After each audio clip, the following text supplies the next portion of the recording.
Good evening, ladies and gentlemen. Would you please give a warm welcome to the host of the Happy Hour, Chris Lane Sr.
Hi, everybody. Welcome to the happy hour.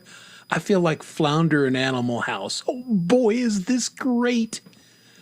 Folks, you're in for a treat for tonight. We have a very special guest with us.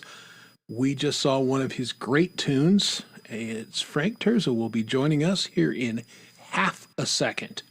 And I'm going to say hi to people kind of as we go along. So I see Rhodey there. I see Poison Whales. I see Doug Kidder. Howdy, I see Liza Armstrong from Down Under. And I'll just say hi to people as they come in. But let's not waste any time. Let's get the man of the hour up right now. Everybody say ho to my special guest, Frank Terzo. Chris, what's going on? How are you? I'm doing okay. I'm doing all right. Good. Hello, well, everybody. now I know in that video you had all those stars flying around. I didn't realize it was sawdust. See? It's the magic, folks. It's kind of an inside joke. Yeah. Yeah. Well, welcome to the show. Thanks for coming on. I know it's a little late East Coast time, but tell everybody what you're wearing right now because that is a cool jersey. Yes. I had to do this for our good friend Chris. This is, if you're not familiar with the NHL, Toronto Maple Leafs and every other team throughout the league has to have a St. Patty's uniform for that special day. And this is Toronto Maple Leafs St. Patty's uniforms. And actually, I think St. Patrick's was the first name of the Toronto Maple Leafs. That's right. I mean, that's why it's the St. Pat's. Yes. Yep, the St. See, Pat's. a little trivia there, boys and girls. An original 6 team, but some of the teams had different names when they started out. So very cool. Yeah, So Frank I and I are thought both I'd hockey guys. Do this for you, brother. Very cool. I would wear my jersey except for I would die because it's so hot and I would just melt on the show. I've got nothing underneath it. That would This is the actual official jersey, as I showed you backstage. It's got the straps for the pants and so it's and all that good stuff. Well, very cool. And I like the cut of your jib, Frank. I don't know. I follow, and the Leafs they're playing okay. They're finding their way. they're the most hated team in the continent. I don't hate them. I just know that they're going to go to the playoffs and not have success. But my dad was from the Chicago area and rooted for the Chicago Cubs forever, so I get it. You can definitely relate. Someday, the Maple Leafs will screw up and win the Cup. I mean, not my lifetime, but someday they will. It better be in my lifetime. Yeah, Actually, we can they hope, won right? 2 in my lifetime, but it was it's been a 3 been a years minute. old. Yeah. Well, I hate to point out for all my Canadian friends, but Canadian team hasn't won the Cups for a very, very 1995, I think. Maybe 7. It was Calgary. Yeah. Well, actually, no, I think it was Montreal. Montreal was the last Canadian team to win it, and it's been a minute. Yeah. But that happens. Yeah. Oh well. Oh, there's Hubsy. Oh, Gary. Hi to Gary Hubbs, and with the smart comment. But I knew I was gonna take a beating wearing this, but I did it for you, brother. Yeah, that's right. It's all good. Yeah. Hey, I tell you what, Hubsy's team is much improved. They put up a lot better fight than Edmonton did when we went on that swing last week. If I didn't love Hubsy so much, I'd really say how I feel. God, I got a little east on west crime here, hockey-wise. Canadians, folks, take their hockey really seriously. And again, I played my whole life, so I get it. But we hate every other team. Yeah. And it's funny because we don't feel that way to any American team. Yeah. Except if you're from Toronto, you can't stand Boston. Which nobody can stand Boston. Sorry, Lori. Sorry, Lori. Everybody hates them. No, that's no. We hate Boston too. True story. Well, good stuff. Well, I am so happy to have Frank on the show for a number of reasons. A, we'll just talk about his contributions to the community. He's been doing the Community Pulse 5 years now, guys, running that show. And a shout out to everybody. He highlights new artists. You know, he's a very selfless guy, which is really, I really appreciate that about him. And again, we're not here to blow smoke. I just call him like I see him. So if Frank's show was crap, I'd tell you, but it's not. It's awesome. And just he continues to find that Swedish or Finnish, I'm not sure, he's somewhere, a Nordic country, but that guitarist that you mentioned on your show the other day, VGK. Vac Yeah, guitar, Vac, yeah, yeah, GTR. Vac Guitar. Went over to his channel, and I'm listening to stuff going, wow, hot damn, this guy's great. And Yeah. subbed him up, and, you know, he sent me a nice note back saying, hey, thank you. And I just said, hey, found you on the Community Pulse. And he probably has no idea, but Frank's just continues to find new folks like that, which is pretty awesome. Well, I'm gonna say I like to promote everybody if I could, but primarily those that the featured artist and channel montages that I do. Actually, that's what I look at, and it's the artists that are reaching out to the artists there, not the ones that say great track, Frank. It's like, it's not my song. It's a montage. But the ones that go from there to the person's channel and offers up support, and that's it. You know, Yeah, that's well, important. Connecting people is great. Now, the reason why I want to have you on, because you're such a good songwriter and your catalog is so amazing. And here was a testament. There was someone on your show, I think it was 2 weeks ago, and they were in the comments, and they're a fairly frequent commenter, and they're like, wow, Frank, I didn't realize you had songs and you're a songwriter. So they just knew you from the show, and they're like, really? oh my I didn't goodness. And so I want to have you on just in case people forget that maybe you're really a good songwriter, and that's how you came into this. And I thought we'd spend the evening just chatting about songwriting, chatting a little bit about, you know, your thoughts on that, music, just in general. You know, give you a chance to talk shop and you know, talk about Frank a little bit. I know you're a fairly humble guy, but you know, we can drop that for a minute. Yeah, and here I am saying hi to everybody. Forget, what did you just say? No, I'm just kidding.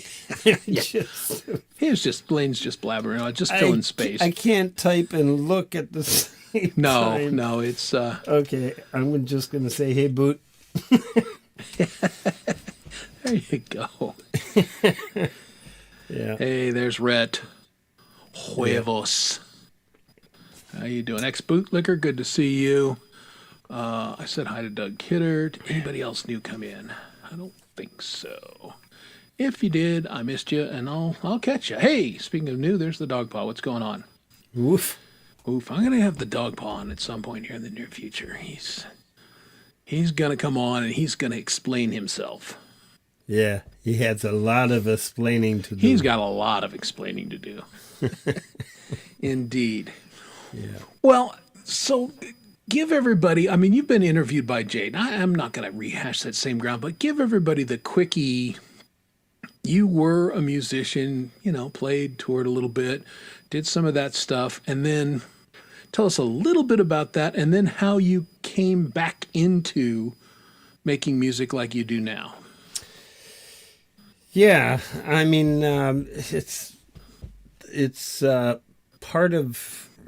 main part of my story, so I don't mind talking about it. And it's ironic that that song that you opened the show with was the last song that I had written before my addictions took over. And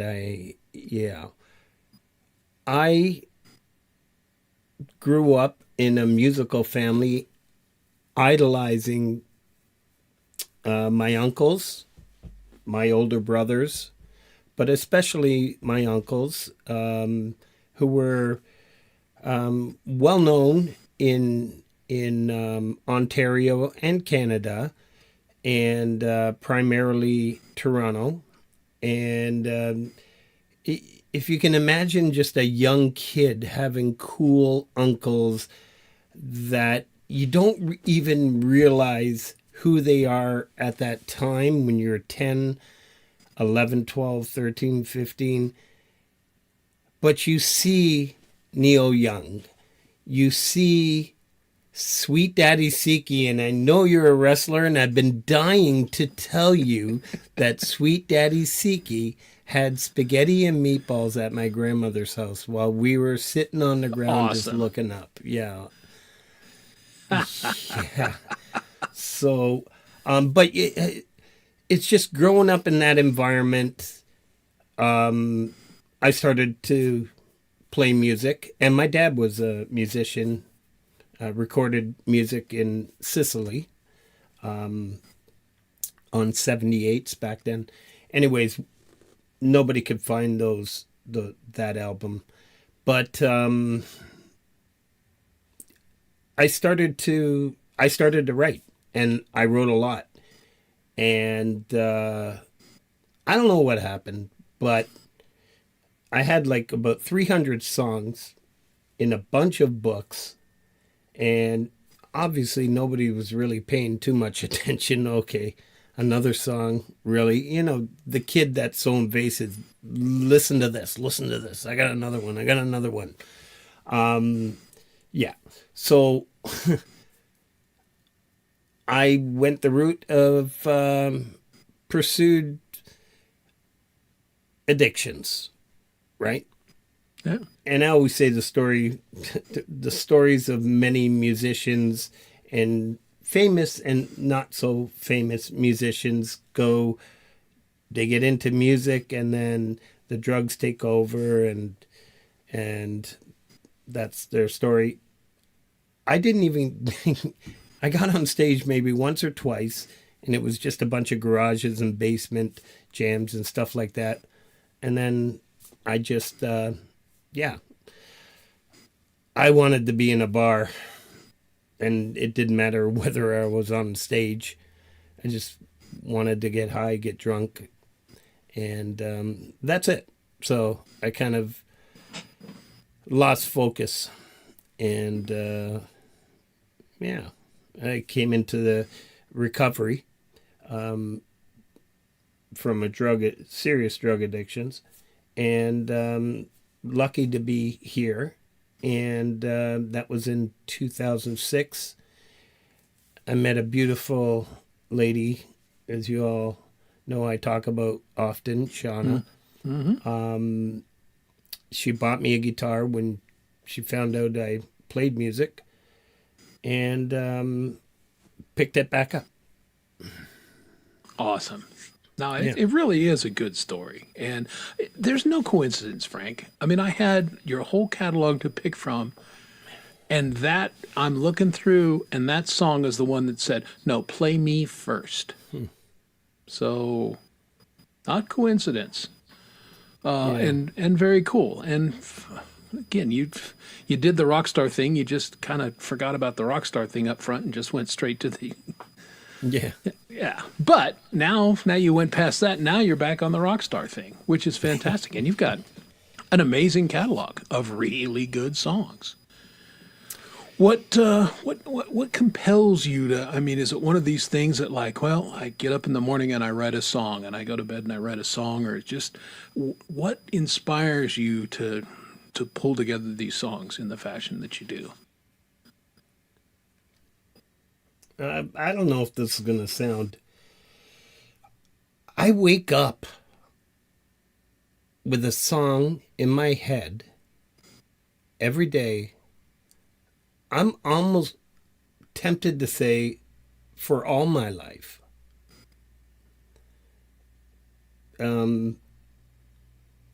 I hear a melody and I'll be humming something.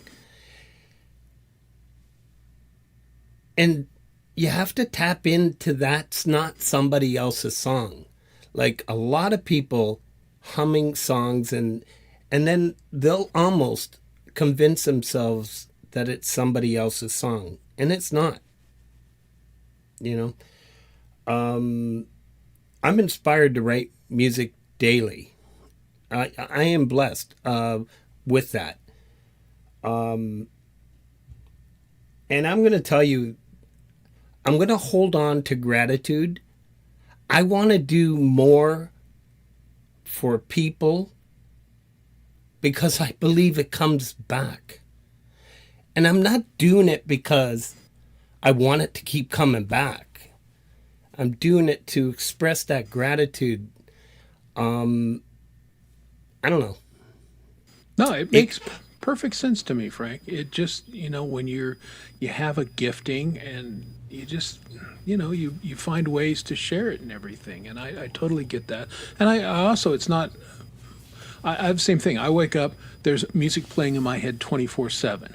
Now, a lot of times it is somebody else's song, and that's fine. It's a song that I like or whatever, but there's, with some frequencies, like, nope, that's, I need to find a guitar. We need to work on this. And, I just say, it comes down from the heavens, and it's a blessing when it does. Yeah. Yeah. Absolutely. And too, right? When it comes to you and you play a little bit, you go, oh yeah, this could be something. When as and the more we talk about it, and this is crazy because a few things have already come to mind.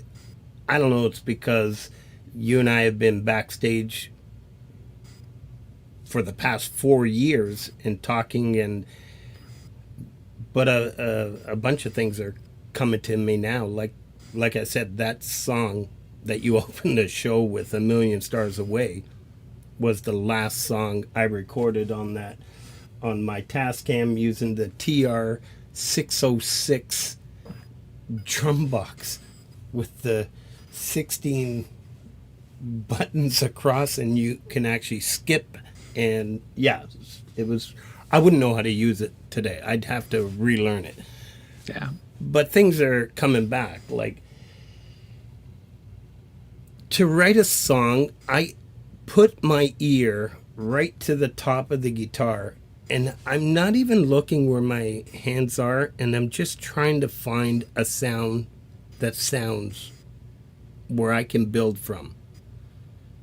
And then something will always come. Something will always come. Whether the lyrics come after and then it just doesn't work and I shelve it, and it may come back a year later, 2 years later, or 5 years later in some cases. Yeah. No, very interesting. I probably could get more organized because I scribble notes, lyric ideas on yellow stickies because I've got them in my office. And then sometimes they just, I don't know what happens to them. I've got a notebook here that I'm supposed to be writing in, but it gets buried under other things, and then I can't find it for a month. By then, oh well. Yeah. Everybody's got their process, right? You're a pretty damn good songwriter yourself, Chris. Well, I honestly, I'm inspired by hanging out with really talented people. Bluntly, I've not really written anything. I mean, I did back in the day when I was touring, but thank God because we had one of those little 4-track Tascam things. Mm-hmm. Thank God none of that stuff survived because it's trash. It was horrible. It was so amateurish and I didn't really start writing songs until I met Dom and started hanging out with him, and then started meeting Ron Ward and this all this crew, and I got inspired by these people are writing good songs. Can I do this? I don't know, and just started trying it. Yeah. But no, again, that's awesome. Yeah, well, and for me, because my world changed, I did tour for a while, and then And I like food. People that watch this show know that I like food. Really? I wasn't eating real regularly, in the mid 80s. And, I just and lead singer after singer and stupid drummers and all that. I just was like, I don't want to do this anymore. This is not fun for me. I thought this was going to be fun, and it's not fun. So hung it up, got married, had kids, still played. I kept my 12 string that I bought brand new in 1980 and just, played along and played for the kids and everything. But it was one of those things where young family, we should join a church. So we joined a church, and we'd go for a couple weeks, and the pastor swung by to meet us and give us cookies and all that kind of stuff. And then out of the blue, this dude says, I've been praying for a bass player. Do you play bass? How in the world, right? Because I'm a bass player. That's what I did. And I went, well, yeah, I don't own a bass currently, but yeah, I played bass for a lot of years. And he goes, okay, well, we'll find you a bass and like you start playing in church. And not only did he find me a bass that I could afford, but it was a Gibson Victory bass, the bass that I played all those years ago and got stolen. It was my favorite bass I'd ever owned. And he found another one. And these things are so rare. They only built them for 5 years. So this was kind of a God thing. And did that up until COVID. And then COVID came along and the world fell apart. And then I'm sitting at home going, now what am I going to do with myself? And I've always worked out of my house, so that part wasn't. But I didn't have that outlet. I didn't have my community of musician friends there at the church. So I ended up in this community and I've literally made friends all over the world. It's fantastic. Amazing. Yeah, these are my people. This is my church now. and I love being here, and it's just fantastic. So, and that's why I'm so appreciative of having you on the show, because I get your heart and why you do the things the way you do, and you wanting to give back, being grateful for what you have, and wanting to pay it forward in some way. So totally get that. Now, do you play other instruments besides guitar? All right, including guitar. I play just about every instrument. I'll even fiddle with the fiddle. Okay. Every instrument, just enough to be able to write a song. Perfect. Yeah. And I saw Cold Acre in here. I saw Rhett, Gary. There are a ton, James, a ton of amazing talents in our community. Yeah. And there's also a ton of talents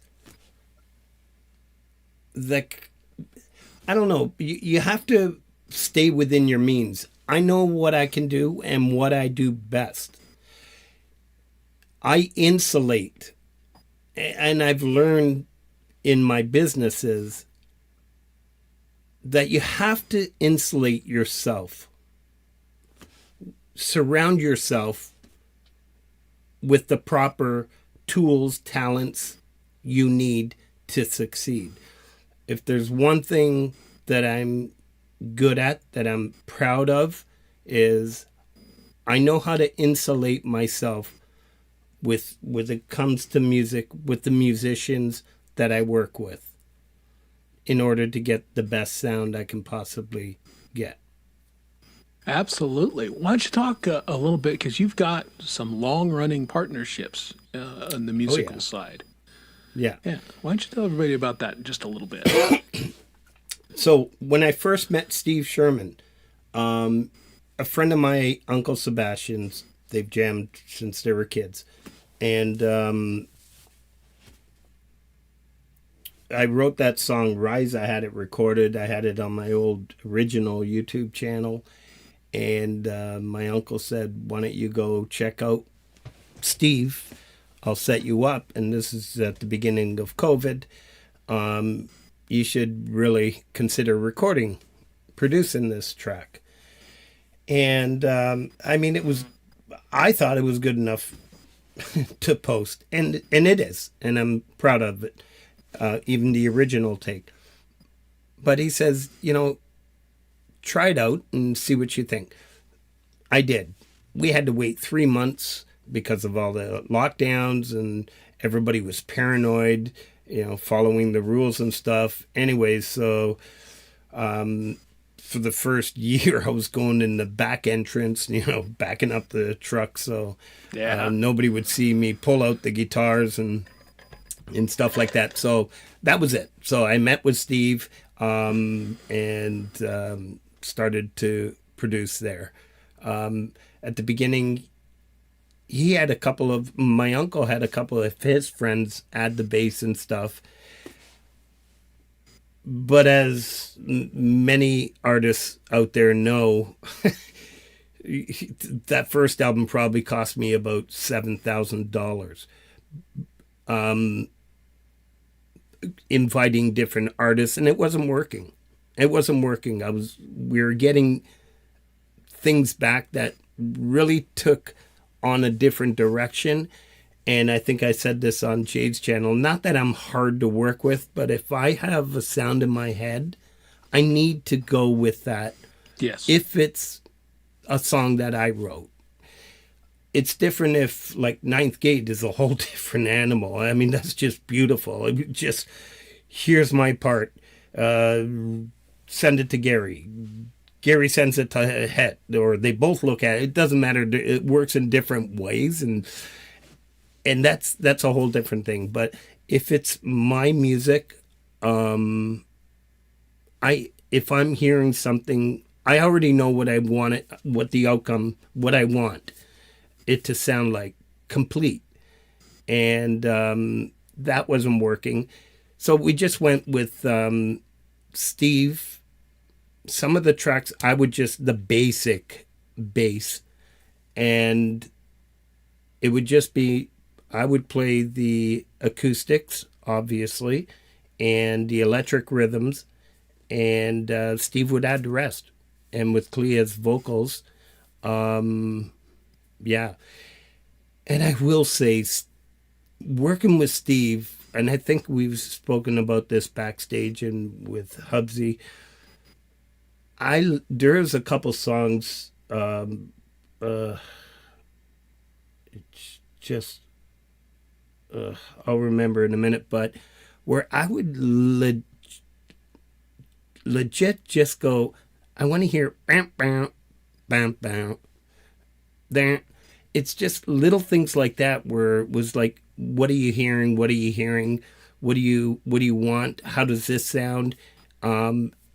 It's magical working with Steve.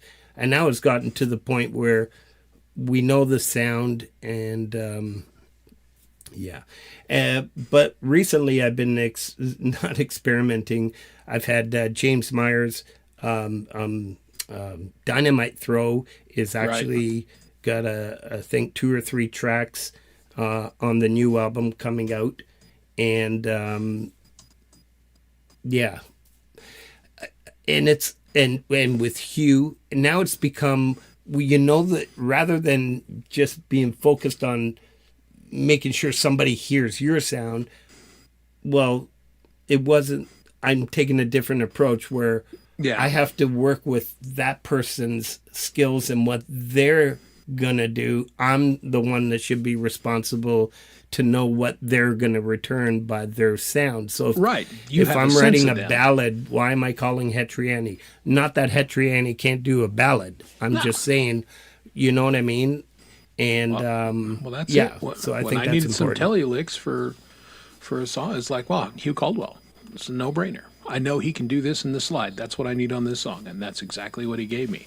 Yeah. But you know what's wrong with this show? I mean, it's obvious.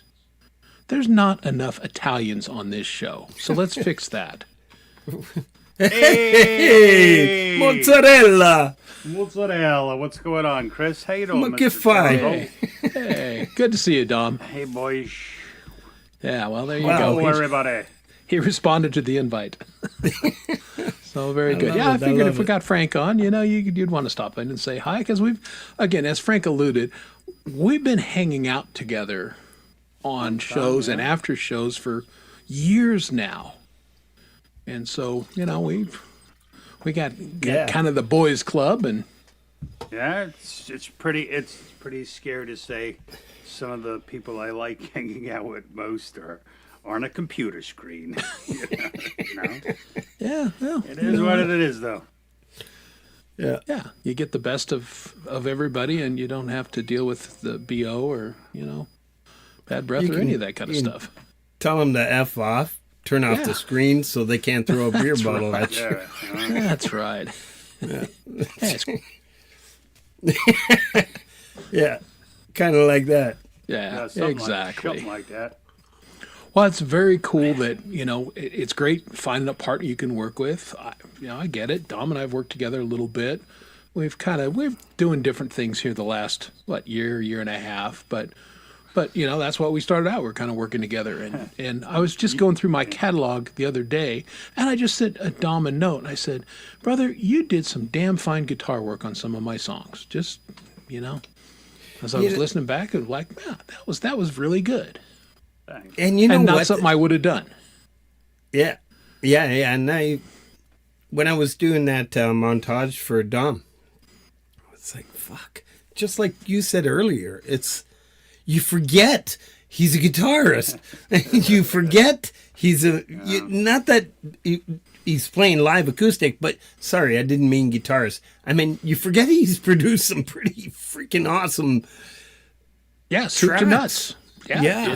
did the And drums, same did for- electric leads. Yeah. Long time ago. Yep. Long time ago. 5 years ago, Dom. I know, that's, But it seems like a lifetime ago. seems I like mean, it does. It does. Yeah. let's move it on. Hey, real quick, hi E Urban, what's going on? Thanks for joining us. What's up, buddy? Hey. Dwight the Hitman Bailey has joined us.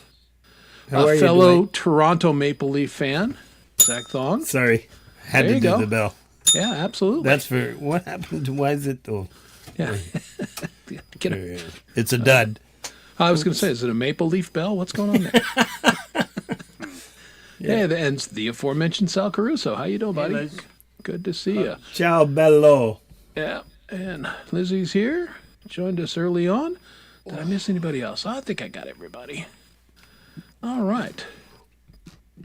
So you just released your last album a couple months ago. Now you're still putting songs out one by one as you're doing the videos, right? Yeah. Yeah. So you've still got That's funny. by We were my talking. count five songs to do. No. We're down to the last two, and it's Oh, worked it out is, okay. perfectly because the album should be ready by February. Yeah. So February 2024, I plan to, because I saw the routine was, or the pattern was, I could write and produce 10 songs, 8 to 10 songs within a year. So for the last album, Terzo, we did the album release February 28th. I decided I would do a video once a month. And forgetting that I hate doing videos and how much work a video is. Because if you We all write a agree. song, you put all that effort into the song. I'm not going to put 3 chipmunks running across the street or through a field on a song I wrote, so it has to suit the song. And Unless the And song's again, about if you- chipmunks.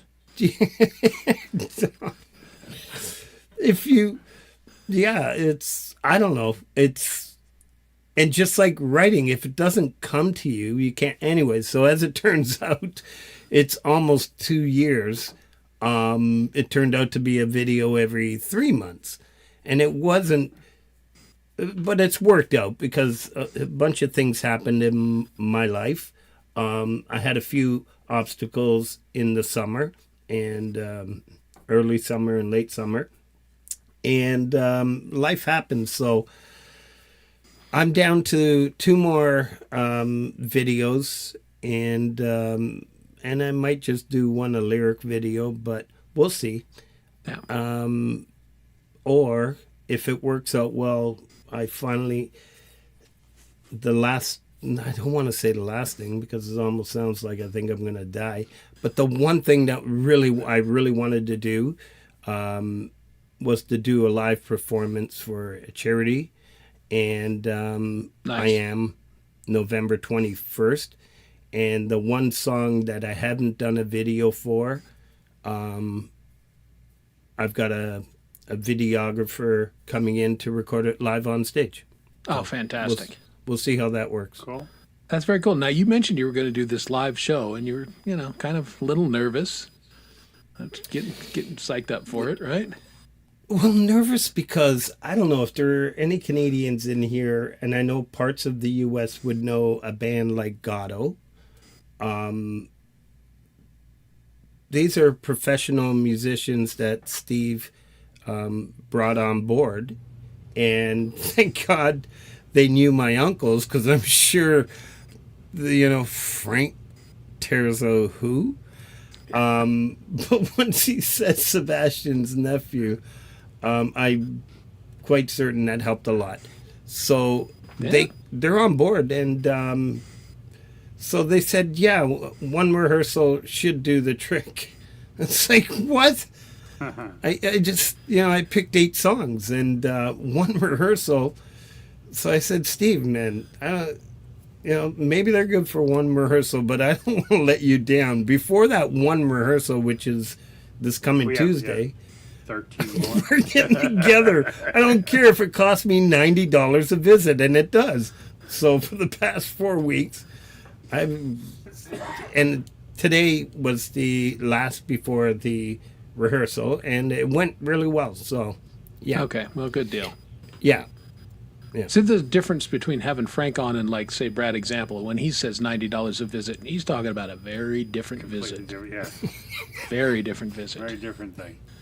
Yeah, indeed. All right. We love you, Brad. Hopefully you're watching.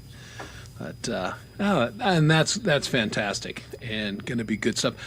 And yeah, Gary's right. We do bitch about videos a lot, but they're necessary. I think they're good, but I hated when people started making videos. Yeah. Oh, damn it. Well, I'm going about this all wrong. What I should do is just grab a bunch of stock footage, throw it together, and then write the song to it. Oh, you know what? That's never even Right, thought of do that. Yeah. Ah, genius, right? Wow. Well, maybe not genius, but hey, let's fire up another one of Frank's songs real quick, and you can tell us a little bit about this one. I will. This is one of my personal favorites. I mean, I love a lot of your songs, but this one right here, it Can't Break Me. Tell us a little bit about this one, Frank. Yeah, this is one of my favorites. Many of us go through things in life, and it's all about bouncing back up, right? I've witnessed a lot of things in my life, in what I do for a profession and with my own lived experiences. And so there's a bit of everything. And Can't Break Me is just about perseverance, and just basically getting up, getting back, picking yourself back up, And very true.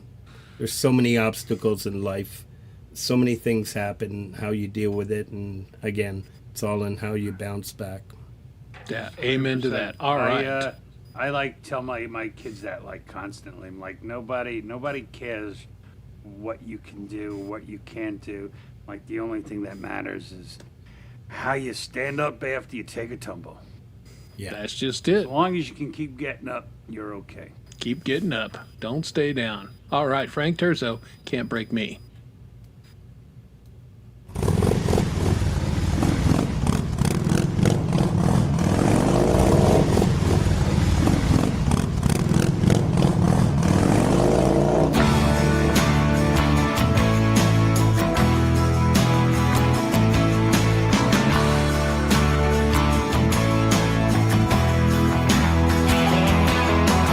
Son, don't you do the things that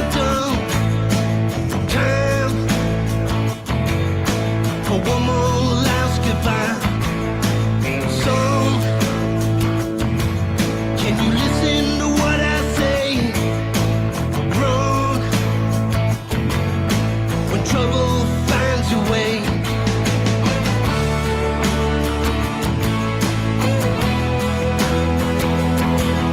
I've been up Shit's Creek with the broken paddle, swam my way with the chain and anchor, crawled my way through the drowns of whiskey in the can. They can't break me.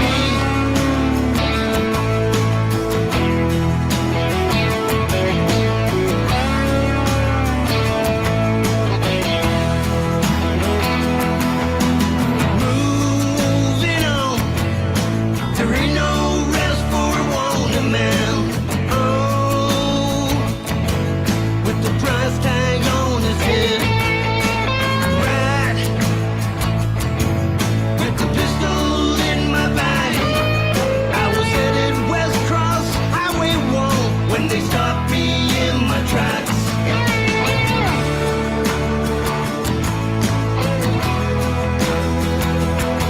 But up and up Shit's Creek with the broken paddle, swam my way with the chain and anchor, crawled my way through the drowns of whiskey in the can. They can't break me. Oh no, they can't break me.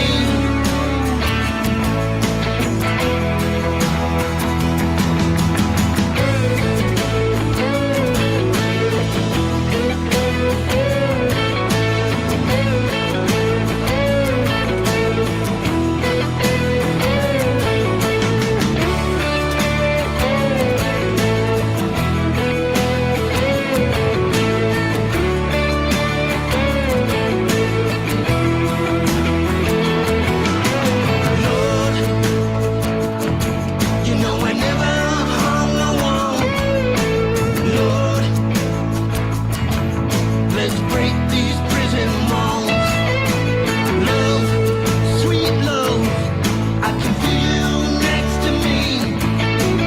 Gonna bust on out of here, just you wait and see.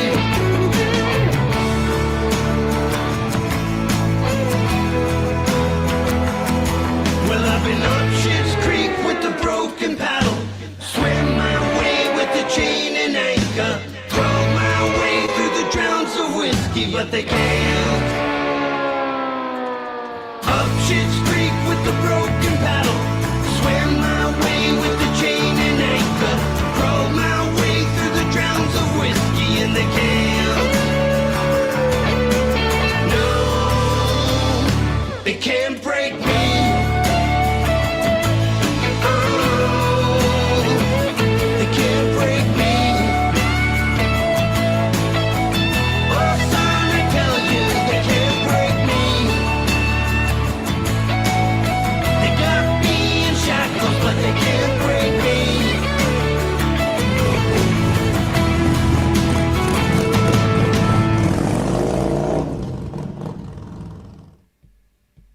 All right, great stuff This there. is the most Yeah, love that song. And love the footage, too. I could use that footage for a song I just did. Yeah, that was actually, well, I was just learning Filmora, and just that clip of the handles from the Harley, and yeah, it was a lot of fun, but it was harder than what it looked. Yeah, everything is, right? Yeah, yeah. Yeah, for sure. Well, I'm going to go back and revisit something you were talking about a minute ago. You were saying that you like to, literally put your ear against your guitar and you're looking yeah. for a song or a sound. Do you find, because you've got multiple guitars, like most of us do you find that different guitars inspire you to write different things, or do you just hear them differently, and how does that work for you? I hear each one differently. When I wrote Tiresome, I actually bought a backpack Martin. You ever see those things? Yeah, The they- long Yeah. thin. I couldn't. It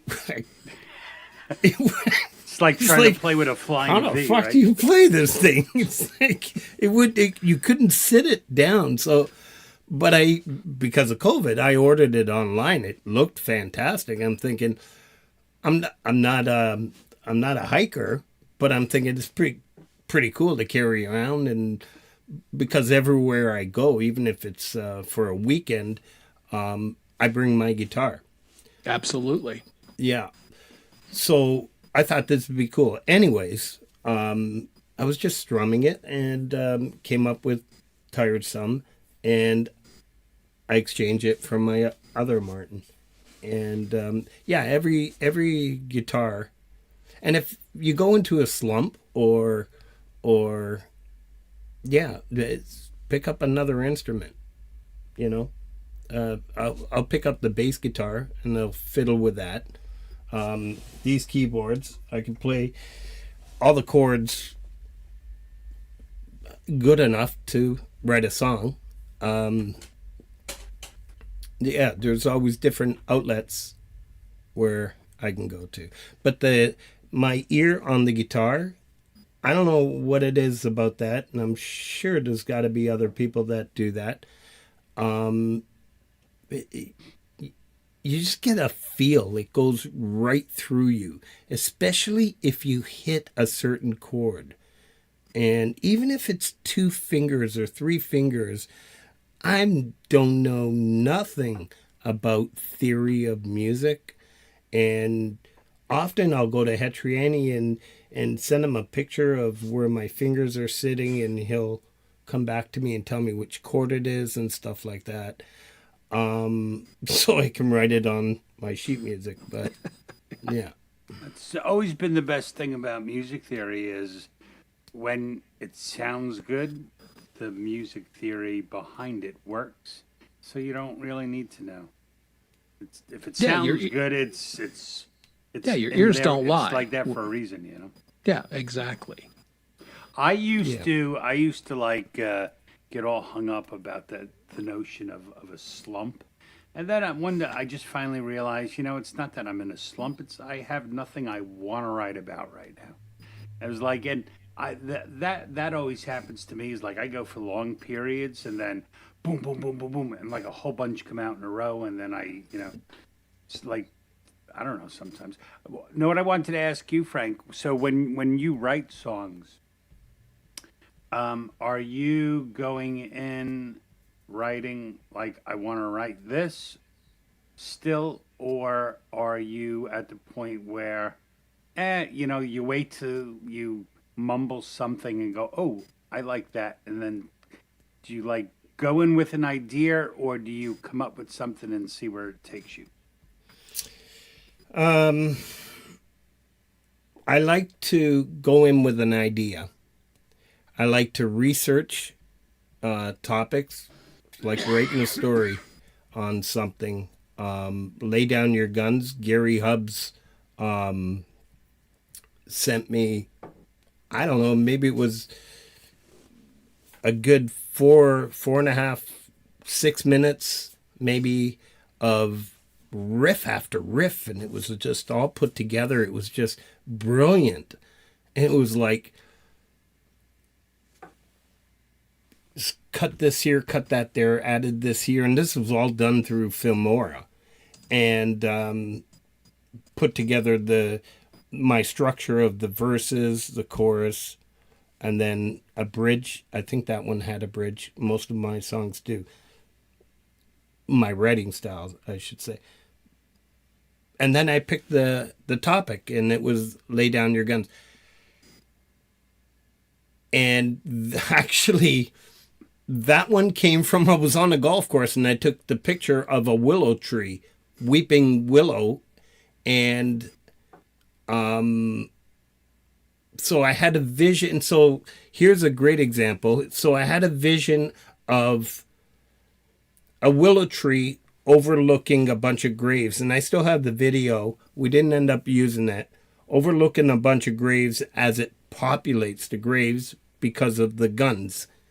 And at the time there was the Buffalo shooting, and so I researched more about shootings and throughout the world. And yeah. I often like, I start with an idea. Like I wrote that song I don't play very much anymore, called Broken Things. And I was like, I'm going to write a song from the perspective of someone who does these shootings, kind of thing. And I don't know why. And Yeah. maybe, and I started writing it, and then I got to the point was like, I can't. Nothing could make me understand this. Nothing could ever make me understand how this happens, kind of thing. And then it became, kind of just like the opposite of a person looking and going, I can't understand this. People are just broken, I guess. But yeah, no, it's hard for me to focus on, like, okay, I want to write a song about this. Those are always the hardest for me, because maybe I'm like taxing myself then. Yeah, no, those are difficult. And to what you asked earlier, a lot of songs come from mumble jumble. It could come from, I'd be walking down and hear somebody make a phrase, and it's like, that's fucking cool. Yeah. And sometimes you don't even subconsciously, you don't even realize you just heard this. No, you listen, And like, you've got this, and I don't want to give it away. I've got a couple songs coming up for Ninth Gate that I'm trying to put together some lyrics so the boys can just turn it into gold. But it's certain phrases will come, so you can write a song from one single phrase. And as you know, with songwriters, you don't want to use too many cliches. Like, there's always a balance on how you structure a song, right? Mm-hmm. But the best song is put yourself. What do actors do? What did Sparrow say in that? I forgot his name, but in that Pirates movie, Pirates of Caribbean, he said when he actually had to hang around with I'm so tired. It's late. The Rolling Stones, Keith Richards. Yeah, Keith he hung Richards, around yeah. with Keith Richards in order to be able to play that like a role. pirate. Yeah, pick up Yeah. his mannerisms. Yeah, it's just... And no, that's what songwriting is. You have to put yourself, like acting, put yourself in that character, and you'd be amazed. That you could, I mean, yeah, I would say that is the most important thing, being like a singer-songwriter. It isn't how well you play or how well you sing. It's how much Thank of goodness. yourself you put in it. Yeah. And people pick up, like, that's the main thing I listen to when I hear people making songs. Do I believe them or not? And if I believe them, I'm for the ride, Yeah. So Yeah, live the part. And that's just that method acting mindset. Yeah, I'm not playing this character. I am that person now. Or, I've put myself in that frame of my own to do this song. yeah, or what it is in your story you're trying to resolve. Like almost every song I write, it's like my songs are really arguments with my own thoughts. Like, I get something stuck in my head and I write a song to kind of put a mirror against myself and look at me, kind of thing. All different ways. Like you were saying, one night my wife and I were out at dinner not too long ago, and there was this 3 women sitting at a table across from us, and this woman turned around they were laughing, they were drinking wine, and she turned around and she was like, "That's as beautiful as morning on flowers." And I was like, oh my God, that is like the most beautiful thing I've ever heard. And I went home and I wrote a song called Morning on Flowers. I hadn't heard it before. But yeah, so you grab shit everywhere. Yeah. Yeah. Yeah, it's always that's been flowing in. happening And, for thousands of years. yeah, well, I think Right. that's You where hear a phrase. creatives, you're exposed to all this stuff and it goes through your filter, your bias, your experience, your whatever. and then it flows out and to what you think you want to say. Yeah. Yeah. And then I even find that's the same with covers. Like if I don't buy into the song, like I can't play a cover song just because people like it. I have to kind of believe. I have to be able to like say like, yeah, I'd want this to be my own song kind of thing. You know. Yeah. I get that. Yeah, I guess my cover criteria is like, do I dig this song? You know, and if I like the song, then I'm in it. You know, I don't play songs I don't like. Weird, right? Yeah. I wanted to answer Doug's question. My favorite electric guitar is my first guitar I ever bought. It was a layaway plan. Long and McQuaid's a local music store. Just saying layaway, we know how old you are.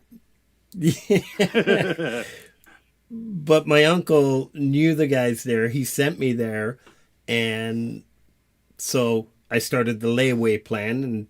But I would go there every weekend to just play it. It's an SBG 200 Yamaha, and pearl white, and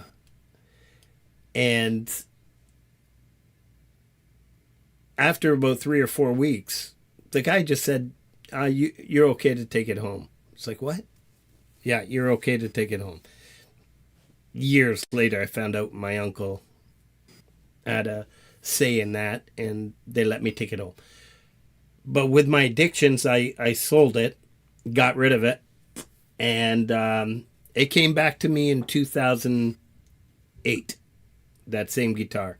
Oh, So it's sitting in the cool. case, and I used it for Rocky Mountain Way with a collab we did with Hubs.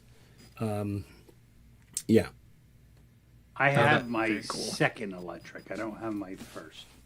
My first was a Hohner. Yes, the people who make microphones used to make Les Paul copies. My first was a Hohner black Les Paul copy. Then I bought my Washburn A10V. That I still have. But it plays like shit. Noisy ass pickups. Yeah. It just hangs on my wall. Yeah, but it's good to have. I'm going to go up to the music store tomorrow because I follow them and they're not that far away. And they have my original basser. It's not mine, but the one that I started with, a Gibson EBO. And I want to go up there and just play it for old time's sake because I love that bass. I'm really sorry I sold it. I wish I'd held on to it. But, you know, that's the way it goes. I've never sold one. Yeah. I have them all. Way too many. Yeah, And I will not go into a music store ever again. Never. I've moved on from a number of guitars and I've been fairly open about that on the show because if I'm not using them or they're not doing what I need them to do, I move them to somebody who will get some use out of them and I'll get something else. I mean, that's kind of true in a way, except I'm that altruistic. I'm like, they're mine. They're fucking going in my grave with me. I bought them. But no, there's like, I have a lot of really nice guitars I will never play. The only electric I ever play is my Jackson Sweet Tone. Yeah. That guitar I love. All the others just sit around. But, I purchased them. I'll hang on to them for a while. You know, a funny story. I just, because of my shaking issues, my chord transitions are not good, but getting better. I needed a new guitar. I was experimenting with a whole bunch of different guitars. I bought a Gibson J45.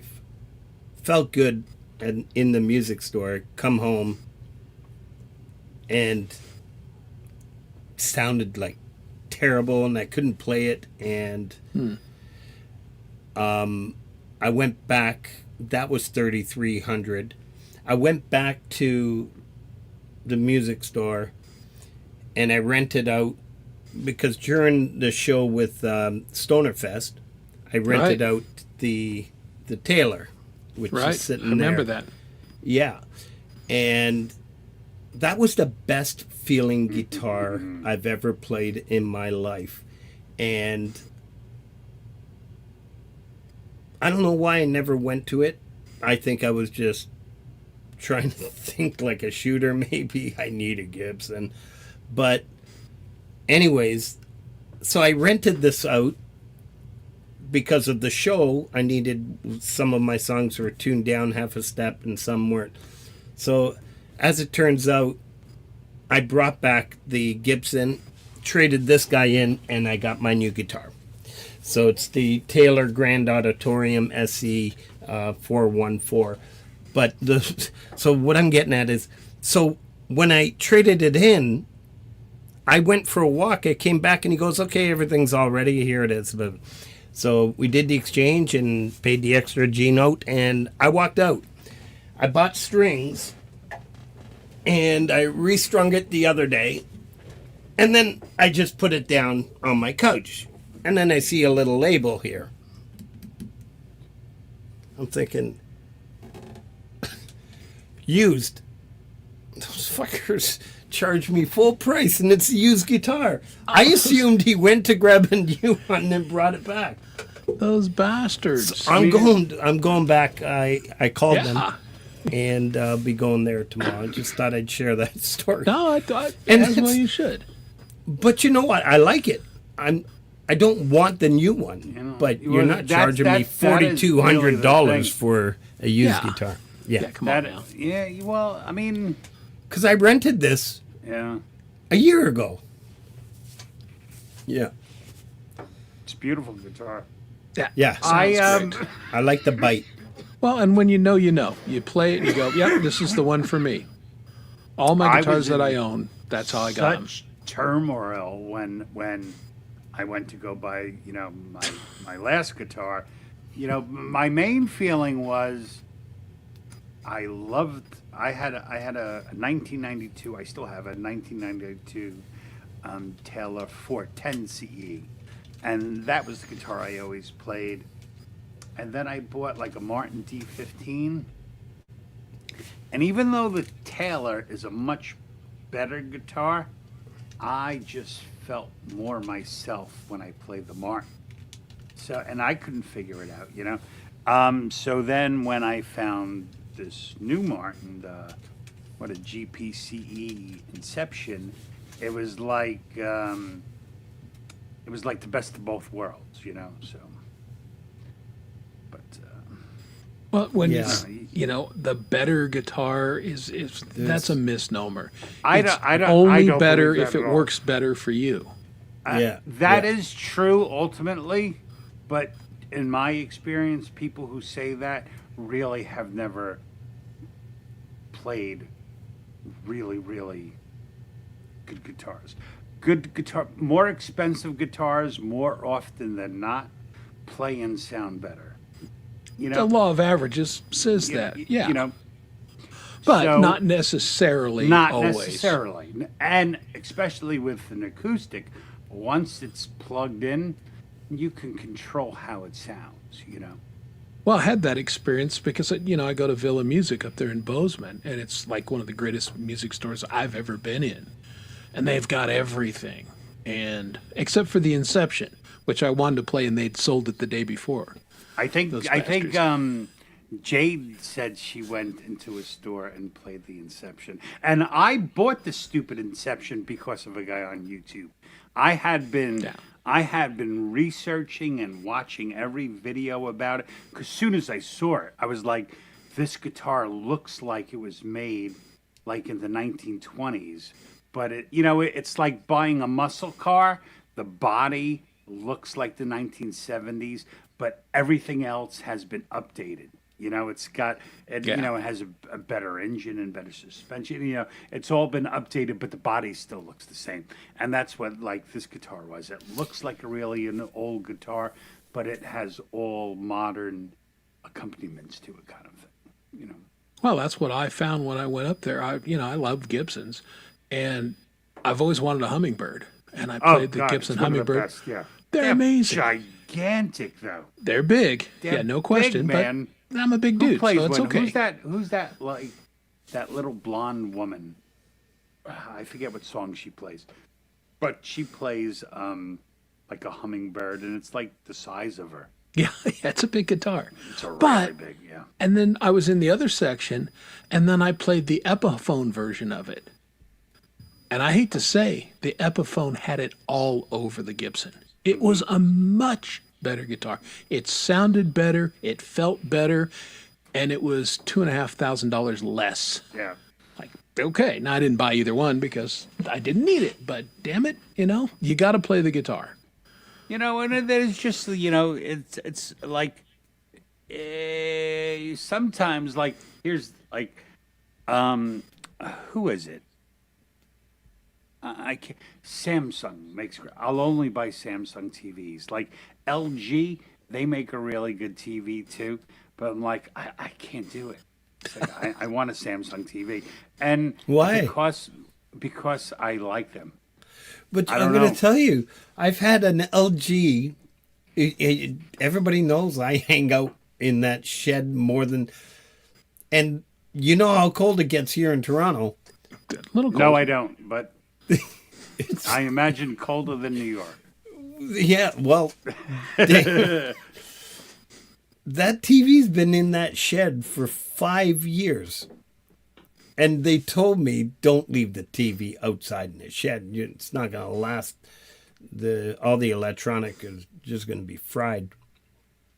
And it's been out there. So, I don't know. Are you watching it? Like, It's not are you insulated. turning it on in the cold? What's that? Are you turning it like? Are you going out in the shed in the dead of winter and turning it on? Oh, yeah. I've got. Oh, okay. Yeah, Then yeah, that's yeah. pretty yeah. good.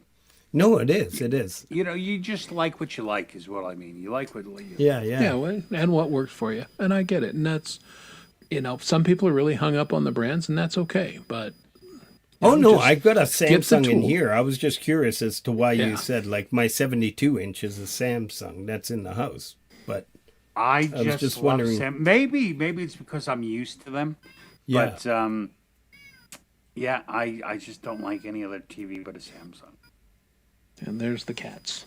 we can hear. I looked around. Yeah, no, they're vocal.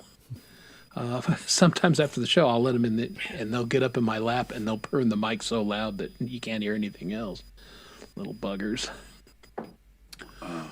I do like listening to you, Frank. It's true, Linda. Your like what I've always been bad at with music. What I've always been bad at is like I am a sink or swim guy. I go all in or all out kind of thing, So when I started, I could be all in, and I was like crazy, man, and loving every minute of it. But that's because I wasn't working, And then once I started working again, I still try to be all in, and like I was like skipping work because I was up till 4 o'clock in the morning, and I was like, I'm a fucking man, I can't do this shit, So a lot of times when I disappear, it's because I am disciplining myself. Like you have to be a big boy. Well, there's, let's, Frank knows a little bit about addiction. Let's No, put it out on the yeah. table. It's addicting to play live. I love it. I love being on here and everything. But like everything, you got to have a little balance. You I had no you balance. can't go all in. I had no balance. No, there was a few. I think we were all going nuts. Oh, we were a fucking psychos, man. Yeah. We Ain't jumped from drug stream for- to yeah. stream. Oh, Where are we heck going yeah. tonight? Exactly. Yeah. Like Yeah, little we're all music texting chords. one another. Hey, I'm over on this show. It It was so fun. It really was so fun, though. was a great experience. It Well, really again, was. got It's me. still very fun, Yeah, got me in that because now I'd played live forever. I didn't fear that. But again, I was mostly a bass player, and I don't really even consider myself a guitar player, although I play guitar every week. And so going on these shows with you guys and hearing what you were doing, it's like, okay, you need to practice, you need to up your game and get to their level. And so it was fantastic to do that for that time. And I needed it musically for to get up to speed. I needed it for my sanity. Like we were streaming whores. Yo, total. Yeah. We'd be like on the Absolutely. street corner. You got a live stream? Yeah. Hey man, can you hook me up with the stream? I'll Come suck on, you man. off if you put me on live. But no, it was pathetic. Shit. But it was beautiful. But it was very, very time consuming. Like It can be that's- too much. That's why I eventually told Chris. I'm like, Chris, man, I can't stay up to 1 a.m. on a Thursday anymore. I have to go to work. I have to earn a living. Yeah. Which sucked because it was like Thursday night was my favorite night of the week. Thursdays and Saturdays. I didn't. I never. That's funny when you said you skip work. Oh It's God, like man, back to I'm- high school days. But I didn't skip work. But I was management, so I got to prolong the stay-at-home thing. Right? Yeah. Because so it's not like you skip work. But yeah, you don't have to come in till 11 o'clock. Well, I've always That worked made out good for me. sure I had an occupation that puts me in many different places. So I kind of work all over the place. So if I'm not any place, no one really knows. But it got so bad that I knew. Like I knew I was a fuck up. And I'm like, I can't have that.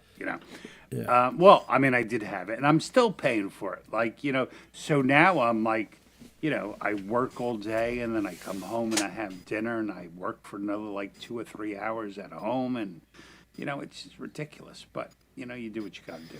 Do what you I'm gotta hoping just to find a better balance next year, to be able to still live my life, and to be able to play live and start making music again, because I've would be written ideal. so many fucking songs that you've only heard if I've played it live. Like I've written more since I stopped recording than when I did. Yeah. But now I'm afraid to record again. I have all this angst about pressing record.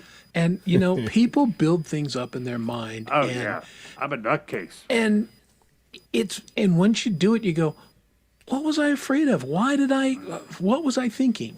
But that's human nature, Don. You're not weird. But it's one of those things Oh, you gotta Chris. jump in the pool, brother. Chris, I am weird.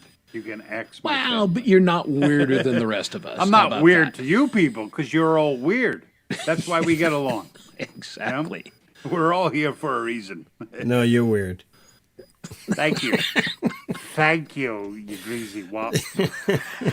Now, do you find this, Frank? Like for me, my life revolves around deadlines. I mean, I don't get paid until I deliver. So so I have impetus to get work done. But I live by deadlines, and I've got a date on the calendar that I got to get a magazine in or a book or whatever. Do you find like the Music for Life or Song Timber or some of these other things, which they're artificial deadlines to a certain extent, since we're not professionals exactly. But do you find that helps you move you along, or is like, it doesn't really matter? I hate rushing the process of music writing. Anybody I've ever worked with, Doug, Gary, I always say the same thing.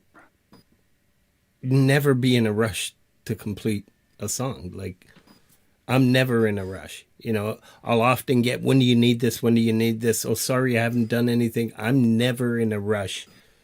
The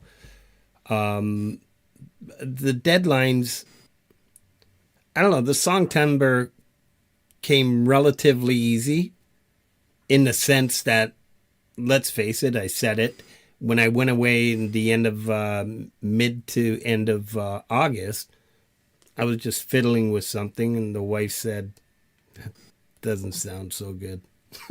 So I left it. But when Song Timbre, I didn't have anything. I picked up those 3 chords again and reformed it reshaped it, and sent it to James, and James sent it back. And I mean, it could be done, but I don't like deadlines. If that's, yeah, I don't work well with deadlines, because then you're going to force something. Dynamite throw, I hope you're not in a rush, because I did finish something and I'm really not happy with. I don't care if it takes 6 months. Do you know what I mean? Then I'm not in any deadline for anything ever when it comes to music. Yeah. That's I feel that way a lot. Is like I'm like Chris in that way, in that everything in my life is scheduled. I have calendar appointments for everything. I like living a life that's very, very directed, I operate better that way because I'm such a spaz. Without structure, I just like turn to jelly kind of thing. Except when I play music, I want to be jelly. I want to just go with the flow kind of thing, and that was like the main reason I stopped recording music, because I felt personally cheated. I was like trying to complete a song so I can release it for other people, but I had not had enough time to experience the song for myself, So I was like wanting when I was done with a song. So I was like, I'm just not going to record them. I'm just going to keep playing them. So, that's why I started just going all acoustic, because I get more out of it. Like, I get more mileage out of every song that way. Something happens once you put it down on digital. It's no longer, it's not yours anymore. You can't change it. You can't, So I can keep playing a song live over and over and over again and go, oh, you know what? I'm going to change those words. I'm going to change that chord, No, I think The Stones made a career of that. Yeah, 100%. Yeah. No, I think it's both ways or have some legitimacy. And again, I think it depends on the artist's temperament to a certain extent.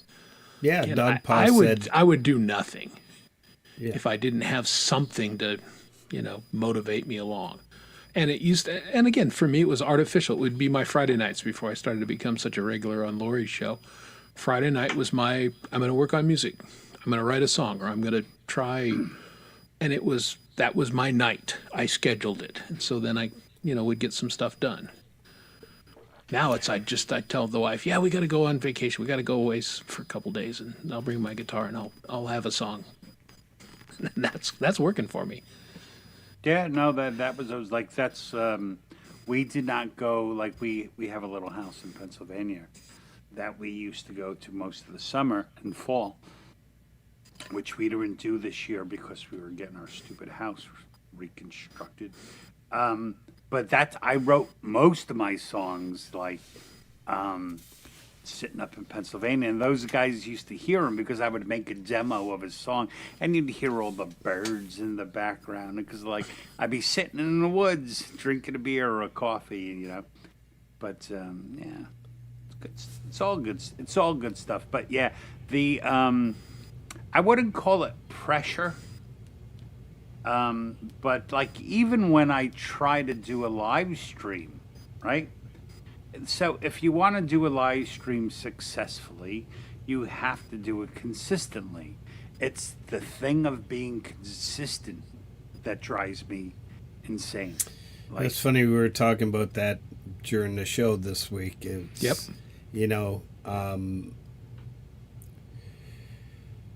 If you want to take it serious, like for me, Thomas Christ Show, Pete Johns, Metalhead Hippie is a part of my life. It became where there's other streamers that I'm not feeling good. I'm going to take some time off. Too much pressure. People make it part of their routine. You can't, if you want to get that respect, you can't just say, I'm not feeling good this week. You either shut it down or you don't, that's just what I believe. So we're just talking about that commitment when you're streaming a show. I think it's really important. Like, you've got this commitment every Thursday. You know, obviously it's too late for me. Some nights I'm in when I'm not working, or I know I have nothing in the morning on Friday. But your viewers are expecting you to be Yeah. on. No, They're absolutely. not here. They're not the single there most because they're important doing thing. you a favor. They're there because they want to chat with others and you know, listen to what you have, what you're doing. It's right. Absolutely. No, I don't I know. feel that 100%, Frank. And again, unless I don't have internet or I'm physically not at my Yeah, house yeah, for some yeah. reason, I'm going to be on because I feel like I owe it to people who have made it a habit to be here. So Yeah, I'm no, going to and be you do here. really well, and you've done this for a while. There was a period I know that certain things came up. That's a different story. I mean, you know, but yeah, no, you do a good job of. I did the show for 6 months. I couldn't see the screen. Yeah, I was just faking it. I'm trying to We're read the always chat. faking it. Yeah. Not doing a very good job with it. But yeah, you do what you got to do. Well, let's fire up another Frank Terzo song. We got him here. We might as well listen to the man's music, right? Now, I want you to talk a little bit about the song that 43 versions of it so far talk about New World. Oh, hold on. Don't get excited there. Video. Yeah, tell us a little bit about New World before we fire it up. yeah, that was. So that was a song I wrote after probably the first full year of COVID, where I don't want to get political. Everybody's got their own views about the vaxes, and I don't care. I was just a simpleton. Just help me so I can help somebody else. You know, if you take care of me, I'm not going to be able to help somebody else if somebody else isn't taking care of me. And I was kind of referring to the mask. You know, and spreading this virus and just watching people die, and it was such a simple concept. It was such a devastating time for so many people, but I didn't want to release the song because I didn't want to explain it. And then when Folk Punk heard it and he says, no, you got to release this, and we called Kid Kane, and we had him collab on it, and he took it a whole different direction. And this is what I was talking about earlier with the collabs. But it sounded amazing, but not where I was thinking. And Folk Punk had a whole different direction on that, and he says, why don't we just release this and let everybody take it wherever they want to? And that's what we did. So it's JJ's fault. I'm telling you, it's all JJ's fault. Everything I do. Yeah, and it was a great. I mean, again, we talked at the beginning of the period. Frank is a generous spirit guy, and just some of us are very possessive of our music, and he's like, "Here's my song. Here's the stems. Do with it what you want." You know, and 40, I think at last count, 43 people, either 43 or 46 people have done, including me. I did a version just because I liked the song, but I thought, this is a heavy song. It should be heavier. And so I went in and played, put fuzz on my bass, which I usually don't do, and made a heavier version. And then I replaced Frank's vocals. No, that's what it was all about. right? Well, and the reason, because I was really looking forward to singing duet with Frank.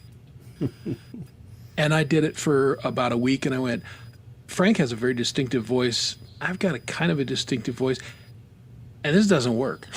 It didn't sound right to me. It's like, well, maybe I'll just sing lead, and then Frank will sing back up on his own song, and that's what we did.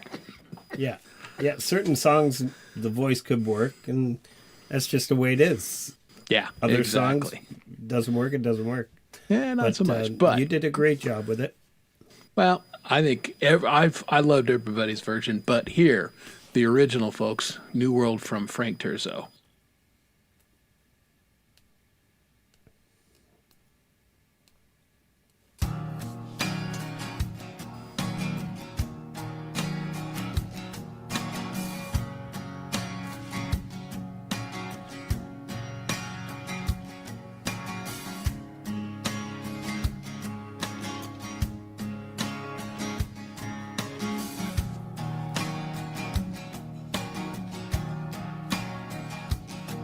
It's been a long,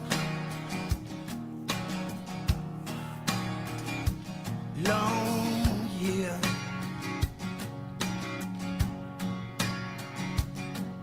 So long,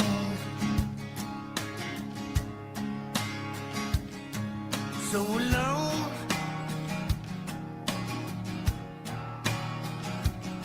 It's been a while since I touched your face. It's been a long, long year. Somebody save me, and I'll save somebody.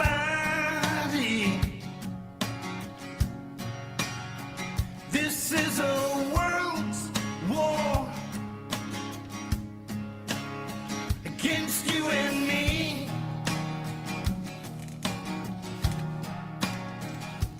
Find peace,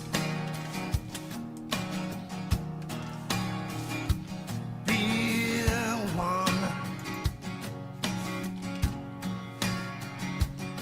Stop, I'm dying. Stop, I'm dying.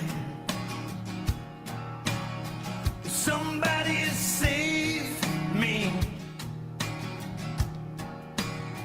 and I'll save somebody.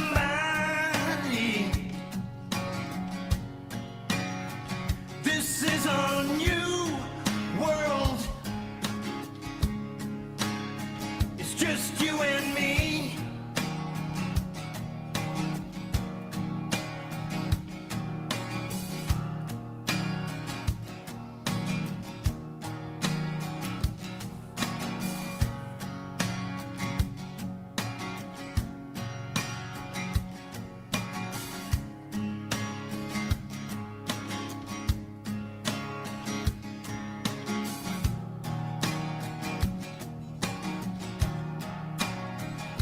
Stand tall, stay strong. Sing of love,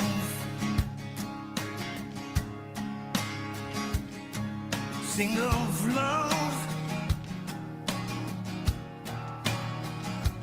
Lessons learned. Move on.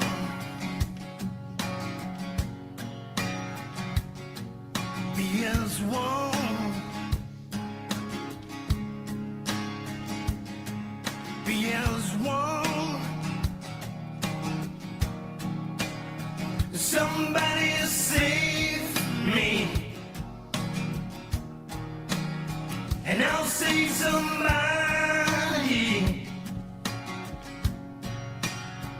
This is a world's war against you and me.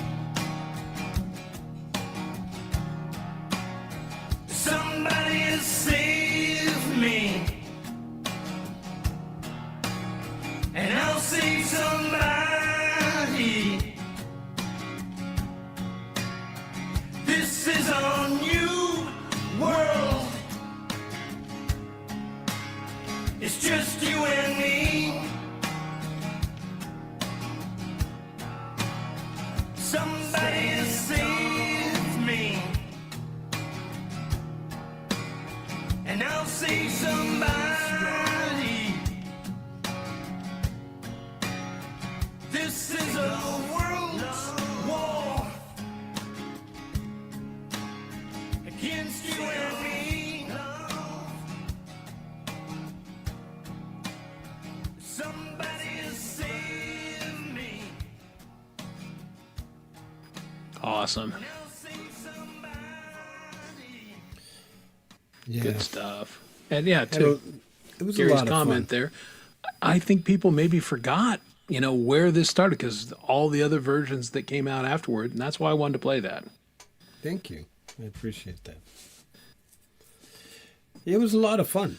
It really, I mean, the feeling of all of you who made a rendition. I've heard folk punk first told me it's a really cool feeling when somebody else plays one of your songs. And I thought, yeah, I guess it would be cool. But then, like, to actually hear it, it was great. And Doug did one of my songs. I'm just saying that feeling you get when somebody else replays or re-records one of your songs or just to hear it. Yeah. This is my Yeah. last beer. That Not I going to have lie. go It's a back. great feeling. Yeah, no, I can It's, imagine. It's got to be I've fulfilling. always I've always admired about your songwriting style, Frank, is that you have a good ability of you don't talk about what you believe. You kind of put it out how it makes you feel. Not your beliefs, but your feelings about whatever your concept is, kind of thing. So it leaves it very, very open to interpretation. So I think that's really cool. And it's like it's the shield of songwriting. You can talk about things and say it in a way that people are not going to understand where you stand on anything, and relate it in a way that you get like all people kind of jiving about it, So I think that's good. And I think that's your legit. cat Thank you. agrees. Yeah, the cat is like, he's like, meow. Absolutely. But I mean, there's artists we all know, famous ones who beat people over the head with Yeah. their views. And I don't find that a compelling way to win hearts and minds. To Dom's point, Frank, your songs are very universal and people can read into it a couple different things depending on their experiences and their emotions, and I think that's just a much more effective way for an artist to 100%, communicate their views. Yeah. Yeah.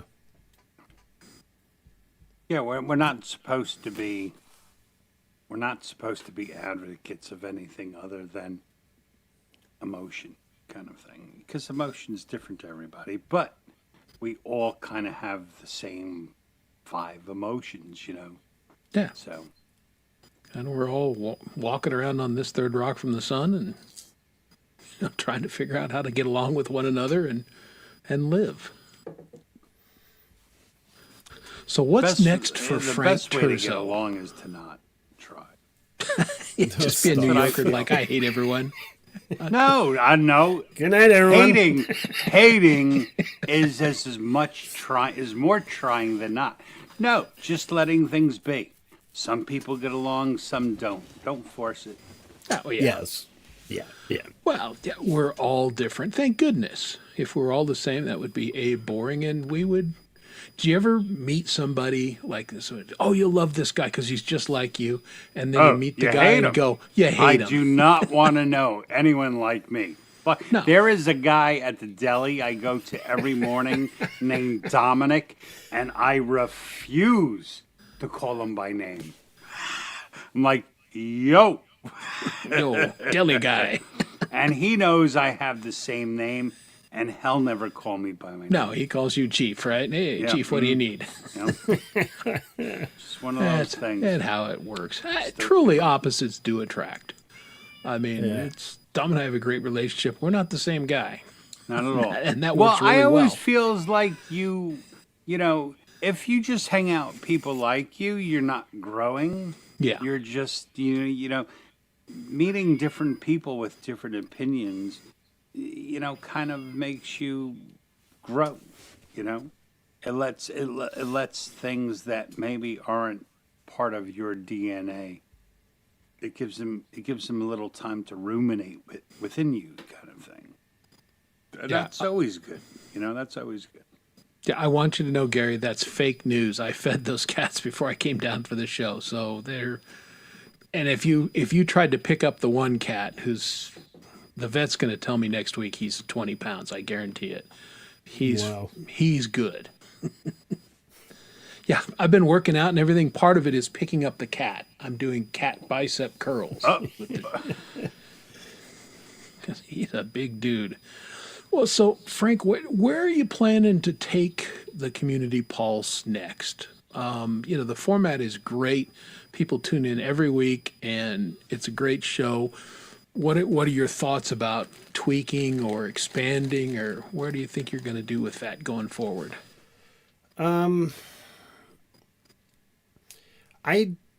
If something's working, I don't like to touch it. I'm one of those stop fucking around with it kind of thing. I think we got it to the point where we can now just focus on trying to recruit new artists and bring people into the community and expose people from one community to another. Let's face it, not a lot of people can make it to Jade's show this afternoon. For instance, I didn't. And I didn't even know who was on. Actually, I do. It was today's show. But I didn't get to see it. And if I don't go back on replay, I'm never going to know about this artist. Right. Right. So it's just another branch from what Pete John started for me anyways. And Metalhead Hippie and, Ron Ward, Thomas Christ, what they've started, just to branch off. So we want to continue to just do what we do and reach out. We've started this week to reach out to actually further outside the community to try to bring in some artists. And, I'm really excited about this artist we have on the show on Monday, Mosh Sia. It's, I'm really excited to have him up. And Kid Kane's going to be the co-host for that. Okay. We like to mix that up as well.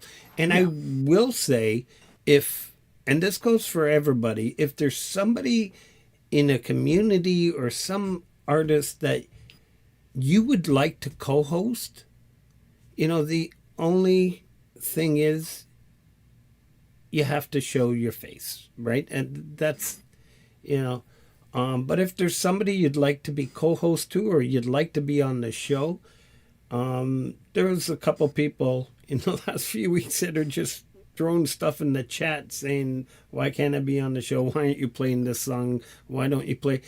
Just, you're more than welcome. We announced it at the beginning of the show.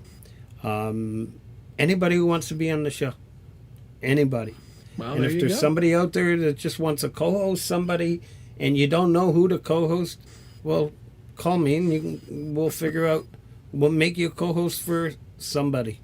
So it's open to the community and it's the community show, and I mean it. Well, And that's awesome. It really is. And that's, you can't get more inclusive than that, right, folks? So pretty good. Oh, Doug Kidder, this is good. He wants a bigger, harder pianist section. bigger, harder. Yeah. So do work on that. That one, Hey, Ian Caldwell, what's going on? Is that Hugh? Hugh. I would have, like, you've had Doug on already. I would co-host with him because I've been talking with him on Gmails and I like him. Or like have you had some guy yet? No. I like I, some I guy's would cool. I would like to know more about some guy. I would like to. His He music seems always makes interesting. you happy. He has, like, all his songs have this kind of childlike quality to it that is just very comforting. It's very endearing. The Yeah, guy's very stuff is endearing. Yeah. That's cool. No, if you send me an email, I'll, because I forget. Yeah, I probably Yes. won't do that, but No, Yeah, I Dom know. will I'm actually going to write it right here, and I'm going to leave it here for the morning. There you some go. guys is decent. He's good. He's a Yeah. good dude. Yeah, it seems like he's a good guy, and I think he's got an interesting backstory. I don't know that for sure, but my sense is that he does. Is it just at some guy like that? I believe so. I only he's not. I'm sure I've got his Some guy. email. Okay. I'll send it to you, Frank. I don't think we're email friends yet, but Yeah. You know, I'm an email collector. If I see somebody's like, oh, I may need to contact this guy someday. Yoink. You never know. me and Doug became Facebook friends. Ooh. Ooh. I That Silly. sounded so recess. yeah, really. He's my new best friend. What'd you do today, son? I made a new friend on Facebook. I am what I slow do. to Facebook friend people because, and it's real simple. Do I want Now my I'm music drinking nerd booze. friends to mingle with my train nerd friends? I don't know. You know, I think that they both could look at one another and go, "Yikes!" Yeah, I straddle two very different, very interesting worlds. As long as you're still straddling, that's okay. Oh, I'm straddling. I'm right on top of it. So what else you got going on, Frank, in the near future here? You got one more song to release, you said, and are you gonna take a break or are you gonna jump right into writing the next album? Right now, it's just like I said. I've been apologizing to a lot of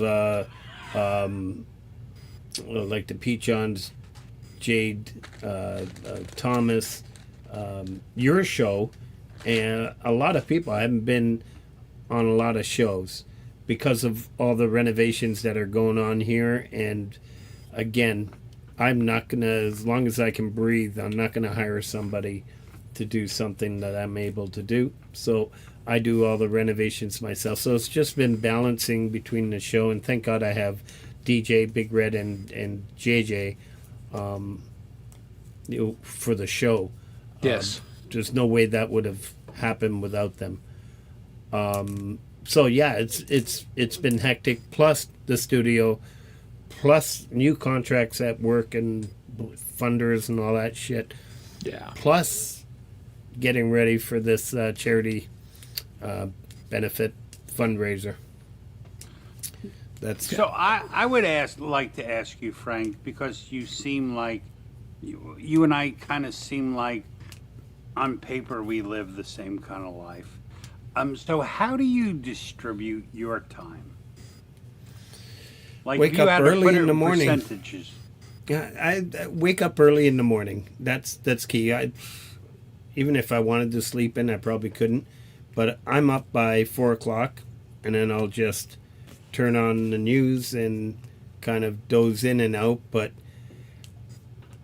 up and going by 4:45, 5:00, the latest, and at my office by 6:00. You know, Starbucks opens at 5:30. Thank God it doesn't open at 5 anymore, because I'd probably be there at 5.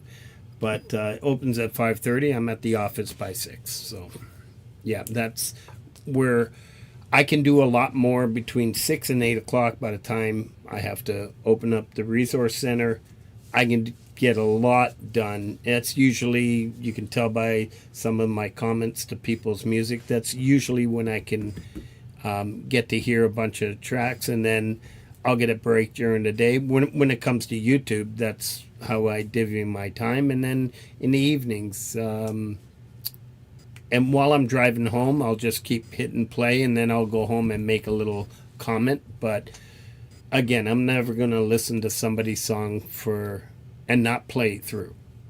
You know, that's the one thing I would never do. Yeah, just hit the old DJ thing. Yeah, no, you Listen gotta, to part of it. Nope. Yeah, you Like gotta I play it found, through. I cannot listen to music at work. I like music too much. It just pulls me too far away. And then what I've learned is that to have a good relationship, you need to give them equal time. So like I have rules for everything, and like new rule, I do not stream 2 nights, or I won't YouTube 2 nights in a row. If I go live one night or I hang out on a live stream, the next night I hang out with my wife. And and I have to do it like that now because I walked off of the show you were on my own show because of that. Yeah. She got very mad at me. Gotta have balance. I get it. Yeah, no, that's important. It works for me in that my wife and I have been married a very long time, and we get one another. And Fridays, because she has a very intense job, she's done. She comes home, I make her something to eat, and she's like, "All right, gonna go watch true crime," and I'm out, bro. So I can do what I want. And then Saturdays, kind of the same thing. We work together in the garden or around the house, and in the evening, at some point, she's like, "All right, I'm out. Go play with your little music friends." And Saturday's usually my unload day. Like everyone, my kids know it. My wife knows it. Like 5, 6 o'clock, I'm like, I'm gonna go take a nap, and I'll sleep for like 2 hours just so I can be able to hang out after GMA's over. Yeah, I'm fortunate in that respect. G-Mate's And if close anyone to my who time zone. hasn't done it, GMA's is always fun. After it's over, that is the best. That is my favorite time. Like between 3 a.m. and 6 a.m. are my favorite group of hours, like on You're Sunday morning. insane. I know, it's ridiculous. It's ridiculous. Like coming from the same time zone I'm in. Yeah, that's crazy. No, well, that's why I have to nap. Yeah, But yeah. Sundays are hell. Yeah. Sundays are really bad. And that's what I was telling Gary. If I'm up late on a Friday night, it's not even the Saturdays that I pay for it. And then it cuts into my grandson and my kids, Yeah. right? Mhm. It's the Sunday where I'm done. And then that affects the Monday. It's... Well, that happened. That happened to my Tuesday. So I was live streaming from like 8 to 10 or 8 to 11, and then my kid's on the football team, and his practices from 6 to 7, and then they scrimmaged like another team that was practicing from like 7 to 8, and then I was coming up, like I moved the live stream to 9 o'clock. And I was like, I can't. It was like, I can't. Like, especially because I'm at work at like 8. I get home at 5. I take him at 6. We're there to 8. Yeah. Now And, you're it at that was age, like, man. Your yeah, kids. It's like, The activities are, my kids are grown and activities gone. are like every night of the week now. But Yeah. But we'll figure that shit out.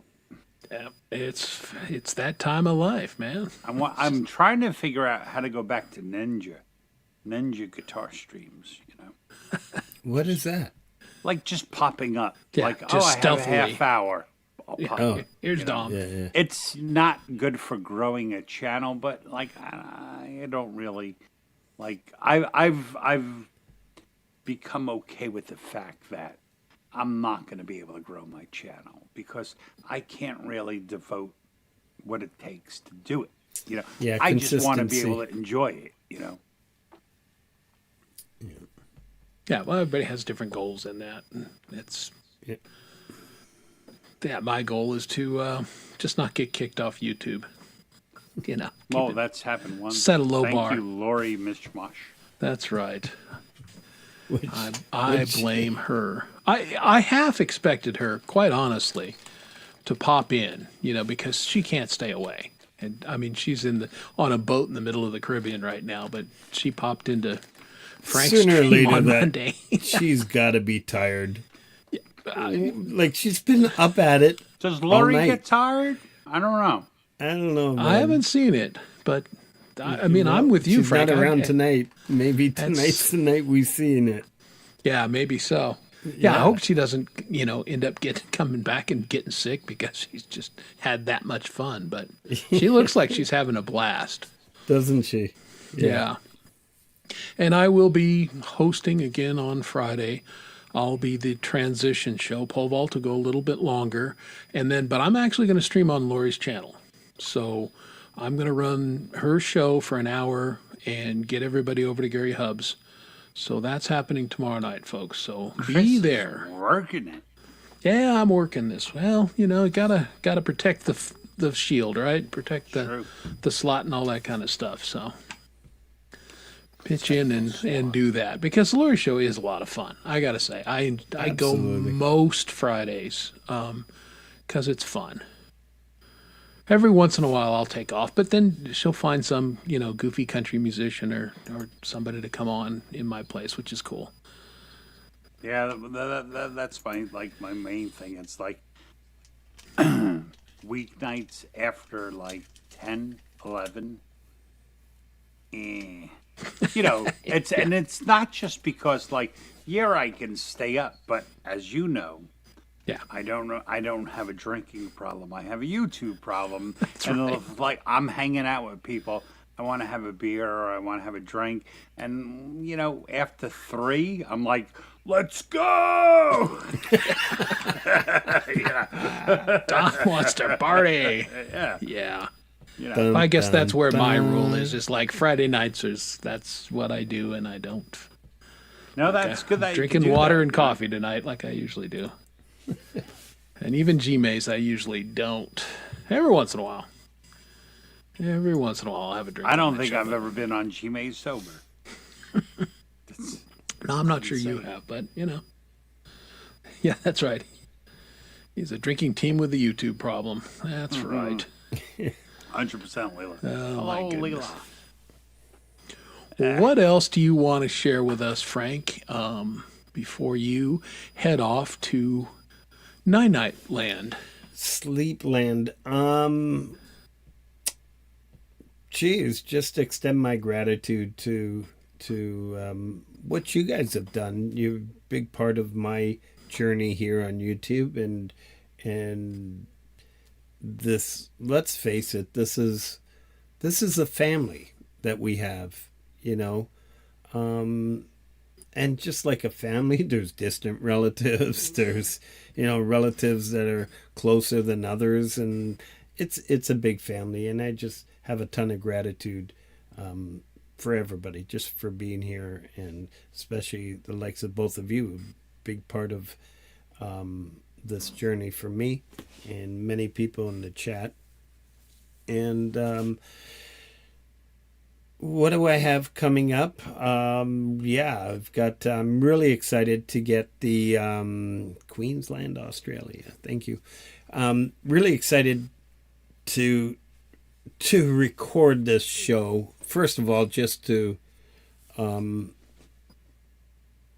It's one of those things I said on Jade's show back in 2022 that I wanted to do a charity concert, and I'm doing it on Thursday, and I'm really proud of that. Nice. On the 21st. I don't know. I want to continue. I got the album pretty much ready. Just waiting for. I've sent out some stems and stuff. Waiting for some stems. Sorry. So that should be up and going by February. And that's it. Outside of that, Okay. yeah. That's good stuff. Well, we'll do this. We'll play one more Frank song. Well, we'll play a couple Frank songs, but we'll play Frank off with a song. And you had mentioned this earlier in the show. Tell us a little bit about Tiresome. And stop. yeah. It's already playing. We heard the birdies. Tell us about Tiresome. Well, anybody who's been involved with NAACA, they have what they call a serenity prayer, and I guess you don't have to be involved in the rooms to know what the serenity prayer is, but Tiresome was my serenity prayer, and like I said, I came up with this song, the melody and everything from that backpack that I picked up. It's a conversation. I lost the first person I lost to COVID, my uncle, and it was just, I was angry, and it was a conversation, really angry, and it was just a conversation with my higher power, God. But then I realized how he's helped me all along, and that's it. It's just a conversation between God and myself. It's my serenity prayer. Awesome. All right. Tiresome, everybody. Frank Terzo.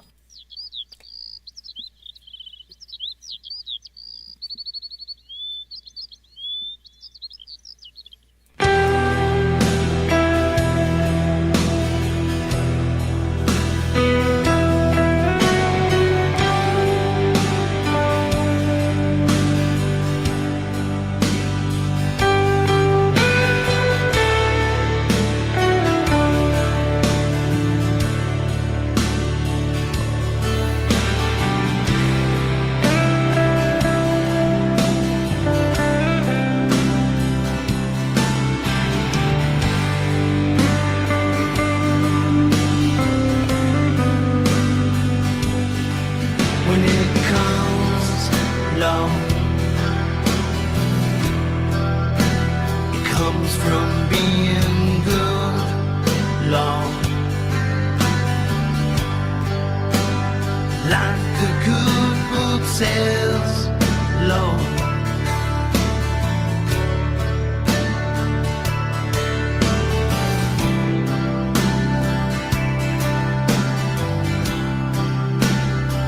But I'm tired, son.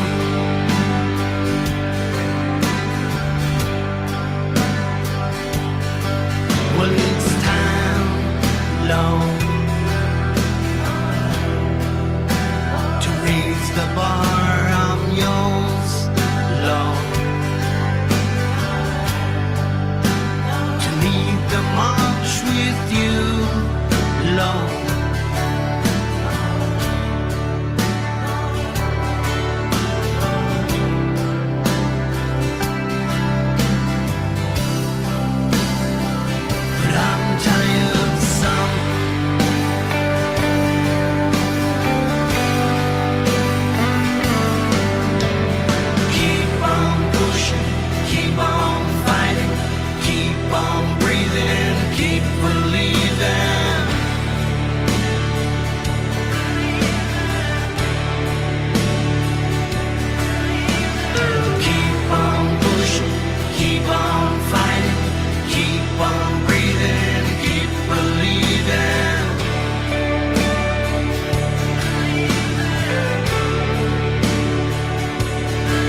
All right. There's Frank's Tiresome, his Serenity Prayer.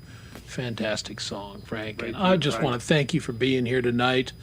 I know thank you you are for at having the me on. end of the road. You are tired. Thank you for being up this late. And thanks for sharing a little bit more of yourself with our audience here. It was great having you on. You're really good at this, brother. Damn. Thank you. No, it was a great experience. Yeah, this is. I was really getting into the chat. It was really cool stuff, and I'm not kidding. You're really good at what you do. Felt comfortable, and not just because I've known you for 4 or 5 years and we've done this many times, but yeah, the direction of your questions and stuff like that. Well, good. I mean, that's the Really whole point cool here is just, feel comfortable. You're just in our living room. And I've got a great chat and two great Yeah. moderators, Gary Hubbs and Coldacre. They do fantastic job over there. But my chat is fantastic. They're smart, Another engaging, hour. funny people. And, this is just makes it a little bit different show from some of the music shows. So glad to Yeah. have you on, and glad to have Dom be here for a little Yes. bit tonight. Thanks, Always good to have Dom. Dom. Hey, Really cool. I It's could not not. I often- can never say no. Well, yeah. Nothing better than having two Italians and an Irishman. It's just, eye power unite. That's right. Let's go build something together, fellas. Yeah, that's right. We can. Is that what we do? No, Irish and I've heard. Italian guys build stuff. Absolutely. That's right. We Yeah. built. Yeah. Yeah, Yeah. Irish and Italians Yeah. built America. They also caused a lot of chaos in the 40s, but that's okay. That's okay. You know, You know, some are column A, some are column B. allegedly, allegedly. Yeah. Allegedly. Good. That's right. All right. Thanks Thanks. again, man. I really Frank, good to see appreciate you, you man. asking me to be on. Great to see you both again. And yeah, It was peace our to great everybody pleasure. out there. All right. Thanks, Frank. Good night, and we'll see you Monday. You got it. All right. Frank. On the Community Pulse. Happy Wednesday. Good night. Friday. Yeah. Friday, Something. whatever One it of those is. days. Happy weekday, everybody. happy Happy weekday. weekday. All right. And there he goes. Good night, Frank. he's did well. Mm-hmm. All right. What a great guy. And it was great having him on. Dom, it's always good to see you too. Thank you. Thank Yeah. you, Chris. Hey, Mike Shaner, good to see you. How you doing, my Mike? man? Dog pa. Yeah, no, we got a good crew here tonight. Yes, Pretty everybody lot. loves People Frank. there. Yeah, happy Wednesday. Whatever. It's a day. It's He had kinda 5 shots sounds at it. like I never sounds know what day it is. Monday through Friday all the same. Yeah, I know when it's Thursday because of the show. I know when it's Friday because of Lori's show, and I know when it's Saturday because of G-May. Other days, little tenuous. I often ask my wife, "Is today Tuesday or Wednesday?" Or I don't know. They all look the same to me, right? We don't want to soundbite that, folks. Well, just with what I do, the days all run into one another. And I have meetings on Wednesdays usually, so sometimes I know it's Wednesday because I got to dial into the office. Wednesday's my favorite day of the week because it's work from home day. So I like Wednesday. Yeah, Whereas indeed. just work in pajamas, I call it. Work in my PJs. Yeah, Shower just before the kids get home from school. I pretty much wear what I wear. Although it's got a little. I actually put socks on because I had to. Oh, it's a little chilly now. You gotta wear socks. Yeah, a little chillier. Well, they're new socks and I want to stretch them out a little bit. And I had to. I played at the animal shelter today, so. Okay. New socks, you say, my fantasy This is how bad my fantasies are.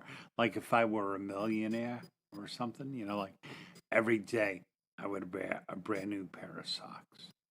Yeah, Yes. I'm not a sock guy per That's se, it. but Oh, winter- come on. A fresh pair of socks, like right when you open up the bag and put them on, it's a good feeling, man. It's a good feeling. I like them to go through the wash a couple times.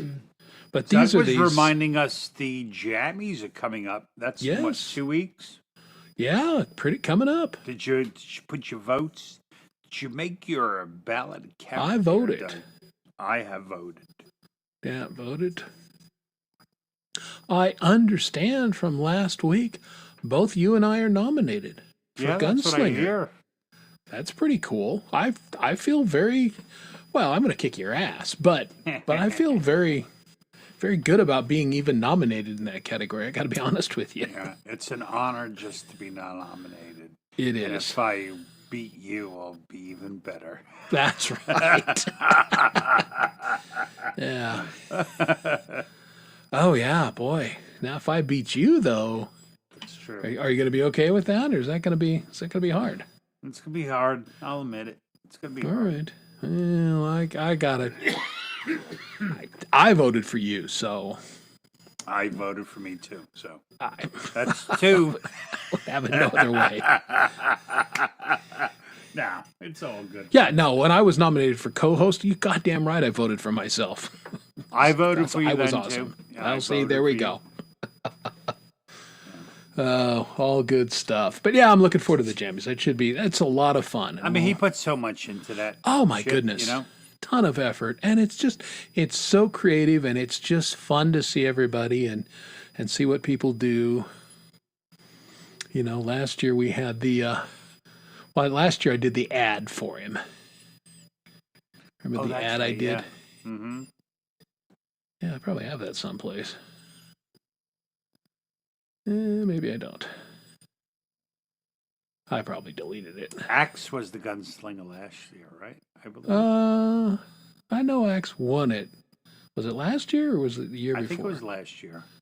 That sounds right. It was Axe, and then Frank won the year before that. Yeah, Brad Example was- won it. Brad Example and Al Focal Blueser. Or No, he No, won or- something. no, I don't was think it- it was Guns. I think he was nominated. I don't think he won Gunslinger. This is the 4th one, right? I believe. Yes. Yeah. Yeah, we met him. We didn't know G-May the first year. Right. We met him in year 2. We met him in year 2. Yep. I love G-May's show. Yeah. I like hanging out on G-May's show. I do too. God, it's funny you should mention that, Leela, because I don't think I did it filming my presentation for the jammies, but my back has been killing me for 3 days now. And I think I screwed it up working out, but I'm going to blame it on filming because Leila messed up her back filming her segment. And my back was fine until I filmed my segment. So the fact that I worked out hard that day, they're probably unrelated, but I don't know. But yeah, my back has been bothering me, and I've never had back problems, so I'm not enjoying this. Oh, it's sitting. My back's fine. It's my fucking arm. Yeah, so it's still My bothering damn you. elbow. Oh, it's like one day it feels, it's pretty good. And the next day I'm like, oh. Yeah, So unpredictable. yeah, it's great. I bought a ice sleeve, like Yeah, and that actually helps a lot. okay, good. I've been like wearing it every night. No, that's a good thing to have, and Oh, I'm so sorry to hear about you and the clap, Doug. yeah, Everybody keep away. yes, yeah, don't get the Doug clap. has cooties. Yep. Yeah, and I mean, are you giving the audience clap, or did you get the clap from the audience? How does that Well, work? There were some nefarious. I mean, Urban was here. It's I'm sure true. The clap just oozes off of him. Yeah. Hey, Hack. Yeah, what's going on, Hack? Good stuff. Uh, oh, a wonderful evening, Heaven. It's good to hear, in Frank's own words, some of his stuff. And of course, he's been interviewed a little bit lately, but yeah, we got a little different side of things. And I'm glad to hear him say that about that last song. I'd always felt that spiritual element to it. That's why it's one of my favorites of his songs. But I got so many, I picked out 6. I think we'll probably play four or five of them tonight.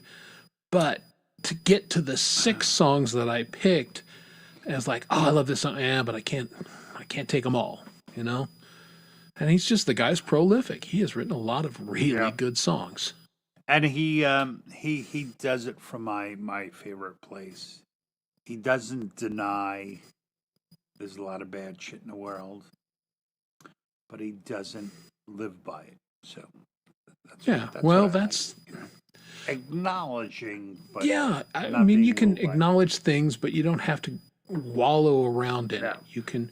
My feeling has always been, 24 hours in a day, and 23 hours and 50 minutes of my life could suck.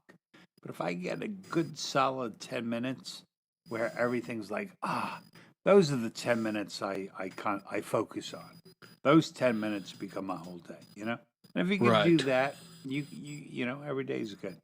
Yeah, absolutely. The on Camp Gmace, that's where you vote. Yeah, go to Camp Gmace's channel. His email address is there, and your categories are best green screen, new trailblazer, gunslinger, golden voice, video jammer, masterpiece, jammer. Video master.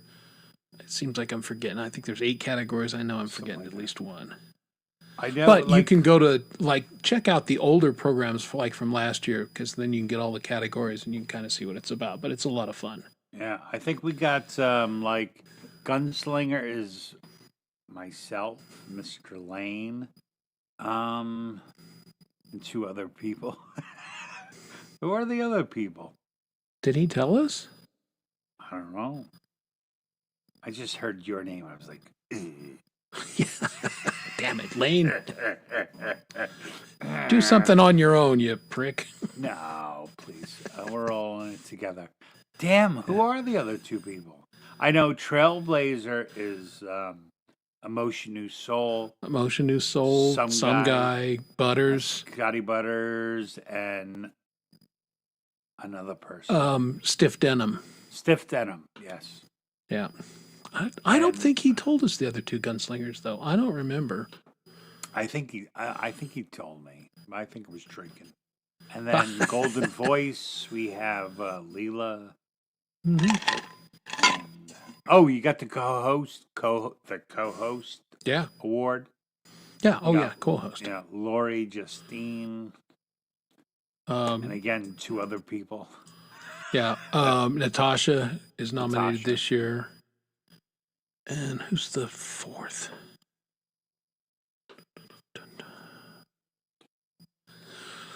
It's getting late and my brain I think is not working. Altogether there are 36 different people are nominated for the coveted awards. Yeah, and some people, occasionally there'll be people that are nominated in 2 categories.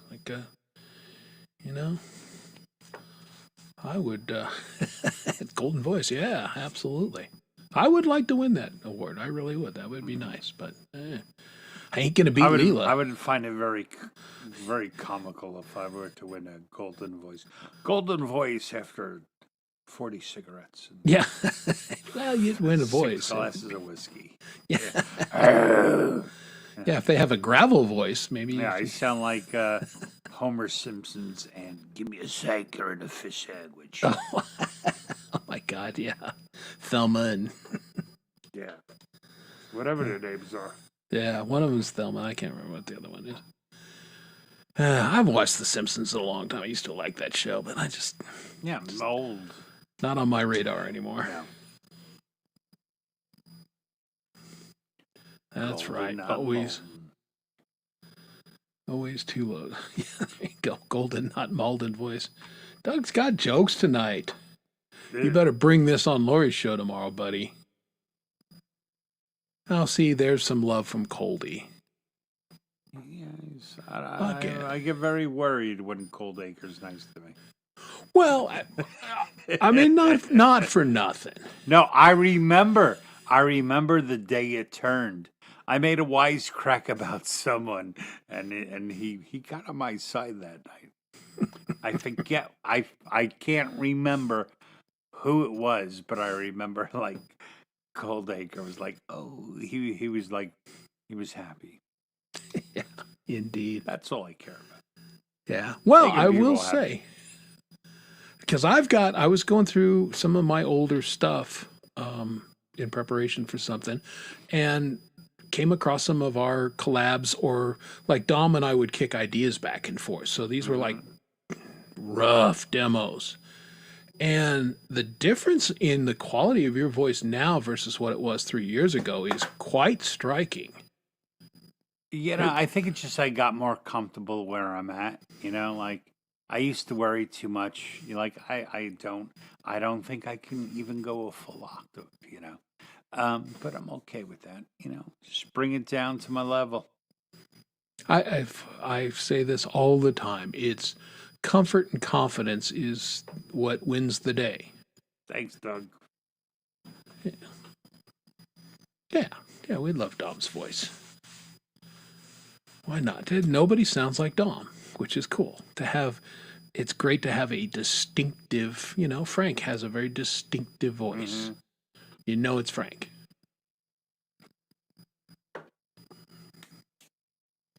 It works. I could say I love you and I sound angry. That's right.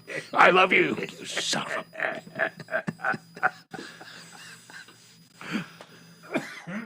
That's funny. Oh, whatever. Yeah. No, but I'm serious. I'm gonna figure out a way to do it all. Yeah. Well, it's balance. I think, and we're all seeking for balance, and it's normal to go too far in the different directions. Thanks, Just be ridiculous and then swing back to then doing nothing. And, Well, it's like finding it's that happy also, medium. It's also my personality. It's like Yeah. I like to dive in, but one of the problems of taking time off is like you hear birds tweeting, and your wife makes you dinner, and you get used to that shit too, and like, oh man, that's what I was missing. So it becomes challenging to come back. Yeah. And then your arm blows up twice the size, Like there have been days I have not been able to do this. Well, that's problematic. And that's kind of important playing guitar to be able to move your elbow. But, whatever. Yeah, They said that is like often when you deal with one injury, it brings out a new one. Well, because every athlete will tell you this. Your body is an amazing machine, and it compensates. Not mine. But it puts stress on the other parts. And so, you're nursing a leg or an arm or something, and then the next thing you know, why is my back screwed up? Or why is it's just how it works. So, it's hard to juggle all that stuff. You better say hi to me. You. I forgot her real name. Oh, Robin. Robin. Yes. Yeah. I like Robin. Robin's cool people. No, Robin's great people, but I think everybody was slow to pick up on with the new handle things. You don't, unless you're looking at the profile picture, it might not be who you think it is. Yeah, like mine says my name again, right? Didn't it used to be like Dom Father? And now it says my actual name again, the thing I was trying to not do. Well, you're coming up as... If I text, I think it says Dom Torgrosa. Yeah, maybe. Let's just, hey, I'll type in and we'll find out. Let's see. Do it. Do it. No, it says No, it Dom just says the Dom Father. It says Okay. different things in different places. Well- it has one picture here. If I mute my camera, it's got a Yeah, stuff this is going on. technology business. Well, it's the YouTube, and in case anybody missed, you know, they're streamlining, so whatever you registered under your YouTube channel, that's what's going to come up. So, you know, if you had a different handle that you were using, that might not come up. So What's this thing I saw when I signed in tonight? It says StreamYard has gone to Mars. yes, the new thing, we can stream horizontally and vertically simultaneously now. I have no fucking idea why we would do that, but we Is can. that like like this way or this way? Yeah.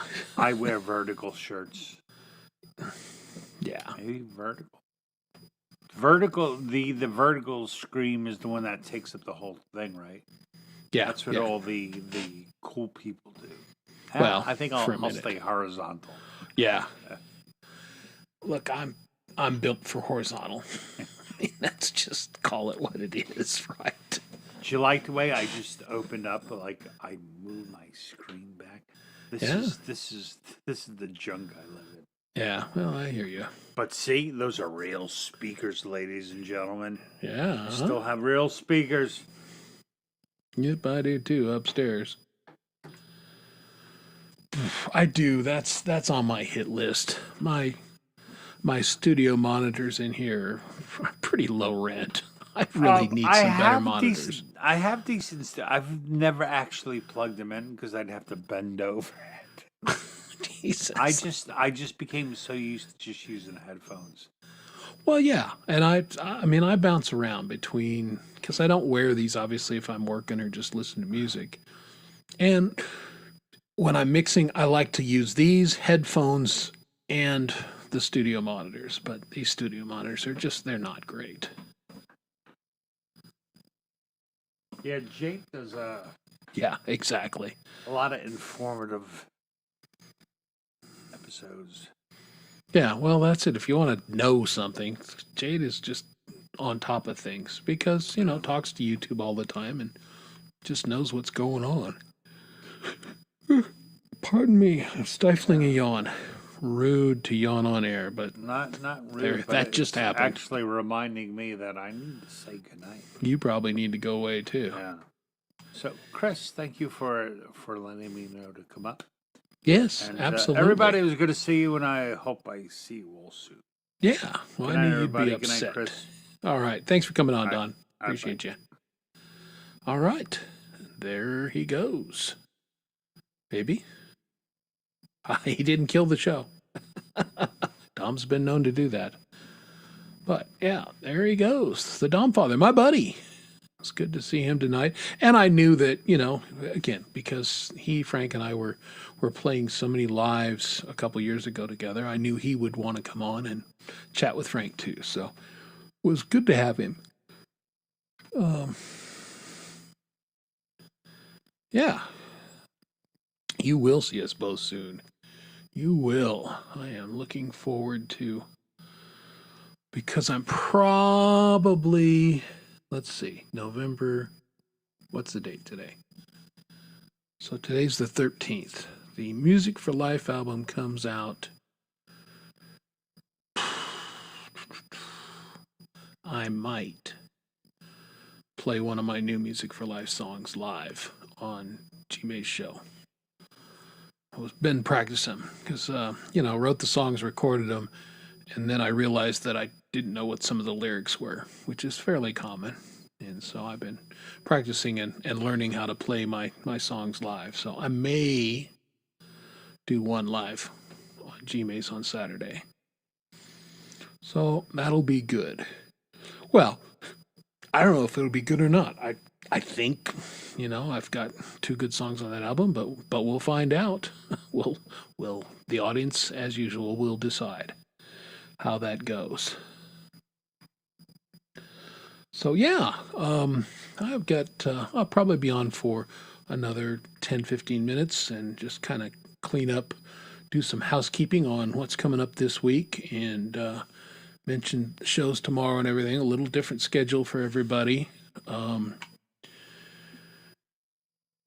We always start with Valerie at noon my time, 2 Eastern.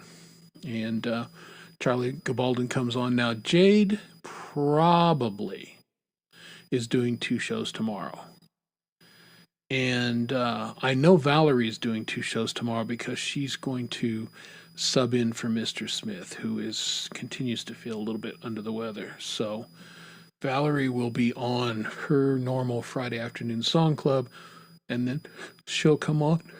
Oh, I am so sorry, guys. I've just got hit with the yawn attack. Then she'll come on a little later after Jade's show, and then that leaches into Pole Vault and Sunshine, who are going to go a little bit longer.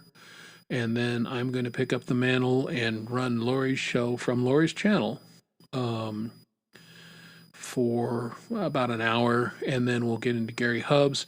And then we'll end up the night with the chill, midnight chill with the Leelaverse. So that's what's going on tomorrow. And be there. Well, I hope it can make some pizza for everybody. Mike, pizza sounds really good. I am, damn Lori is rubbing off on me, and I'm trying to do more of this keto thing, and so pizza's off the menu, but man, I love pizza. But, now, just make me some and just let me smell your slice. All right, that sounded weird. I kind of posted a thumbnail, Doug.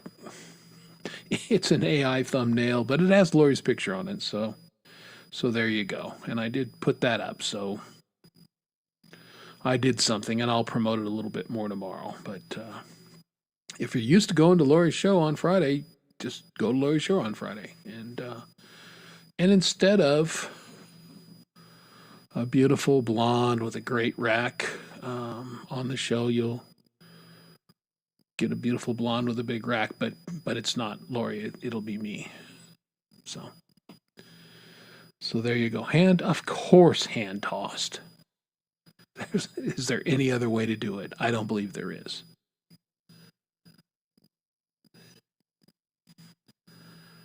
Yeah, I mean, could. I don't know.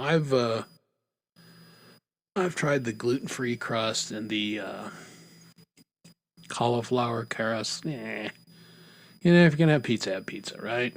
That's my attitude. But yeah, keto. I will have a little snack tomorrow. I will have. I've got a little preparation for a snack segment because that's what Lori does, and I've got. I'm gonna teach you folks how to make El Gringo Grande guacamole, and it is most wonderful. So check that out tomorrow on Lori's show. Yeah, I know you do, James. That's what she said. Doug's not here, sir. James is not here, so I had to do that. Well, I mean, come on now. Do we have to use that kind of language? Yeah, we never know where you're gonna pop up.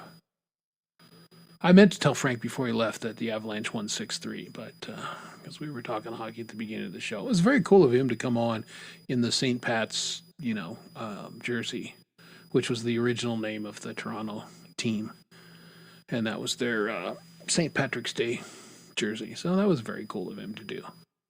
I mean, he's no Kinger's music. Kinger has every jersey, and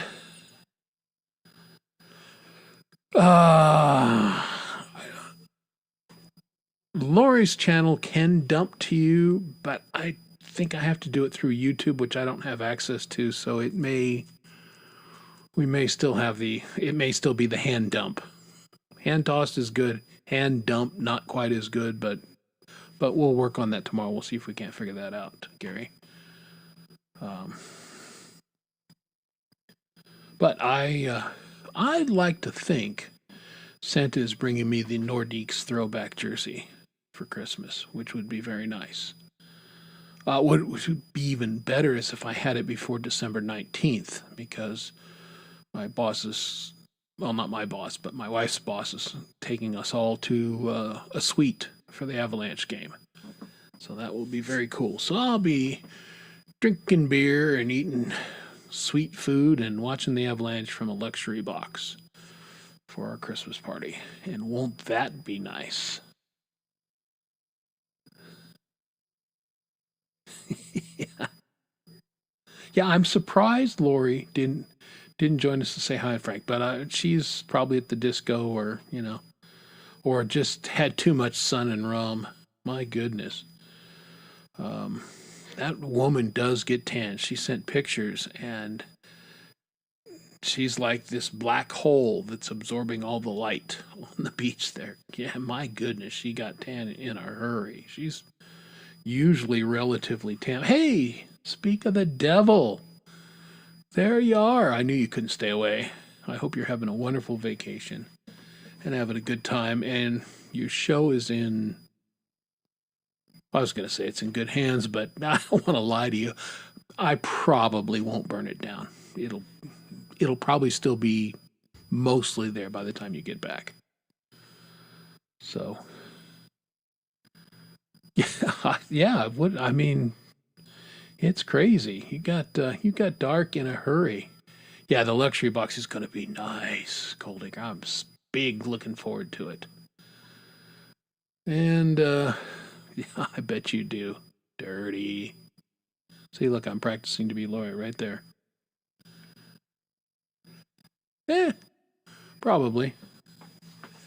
I got it. It'll just allow me to, because it'll be on Lori's channel, I'll have access to all the usual things that she does. So that will be a little better. We ran it on my channel last week, and it was okay. Worked okay, but it was just, it'll be a little better on her channel. And again, the point of this is just to keep the seat warm, keep the slot occupied as we transition between the shows on Friday. So that's what we're doing. Yeah, Doug, I may have to sit on his head, but that's okay. I got a big head sitter, so we'll be all right. Oh yeah, well, with that you go, and plus you were probably out in the sun all day, which makes it a little harder on the eyes. Yeah, it's really cool. I'm looking for it. I bought my wife one, and earlier she said, I don't need another jersey. And I said, nah, you don't. But, of course, in my mind, I'm thinking, yeah, but you're getting another jersey. 'Cause she's getting the McKinnon one. She's got the Makar. She's got a Makar and somebody else's jersey, but she needs a McKinnon jersey. That's right. Occupy the slot. Gotta do it. All right, well, what I think I'm going to do is I went over everybody's Friday and everything. Looking forward to Friday's show. And just the rest of this month is going to be epic. We've got the Jammies coming up. We've talked about that. We will have the release the day after Thanksgiving here in the U.S. of the Music for Life album. And I imagine, based on the number of artists that I've heard, it'll probably be 2 shows to release all the songs. So, everybody who got a song in, thank you very much. That's going to be fantastic. But that will be, yeah, well, I was giving her the benefit of the doubt. Dates on that are going to be the 28th, Friday the 28th, and then maybe Saturday the 29th, or they may hold it over till Monday. I'm not sure what Jade's plan is on that. But the 28th for sure, we're going to have at least one part of the album released. And again, I'm looking forward to it. I'm on there with a couple of my friends. I got one solo song, and I've got something I did with Lori's Mishmash and James Myers. So there it is right there. Thank you very much, Gary. That's the release party right there. Yeah, that's right. Go big before you go home. You need to do one of 2 things. You need to consume less alcohol so you don't get sick, or you need to consume more alcohol so you don't get sick. And I'm not a doctor, so I've played doctor, but that's different. So never mind. But yeah, do one of those. Don't come home ill. That's come home dead ass tired. That's a good vacation. When you're like, I need a vacation from my vacation. That's fantastic. But yeah, don't come home sick. So Les is with me. Option number 2. It's always worked for me personally. You know, I said all during COVID that I don't know if whiskey prevents COVID, but I'm taking no chances. And the fact that I never got COVID, so I guess it worked. I don't know. We're just lucky. Yeah, go with more, right? Have a good time. But yeah, we've seen a couple pictures. Looks like Lori and her family are having the time of their life, which is lovely. So that's good stuff. All right, well, I am going to cue up my last Frank Terzo song of the night. And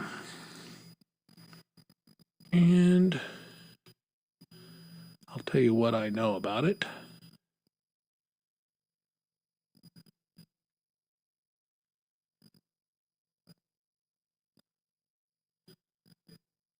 And again, I had a couple songs picked out, but I'm going to go with this one.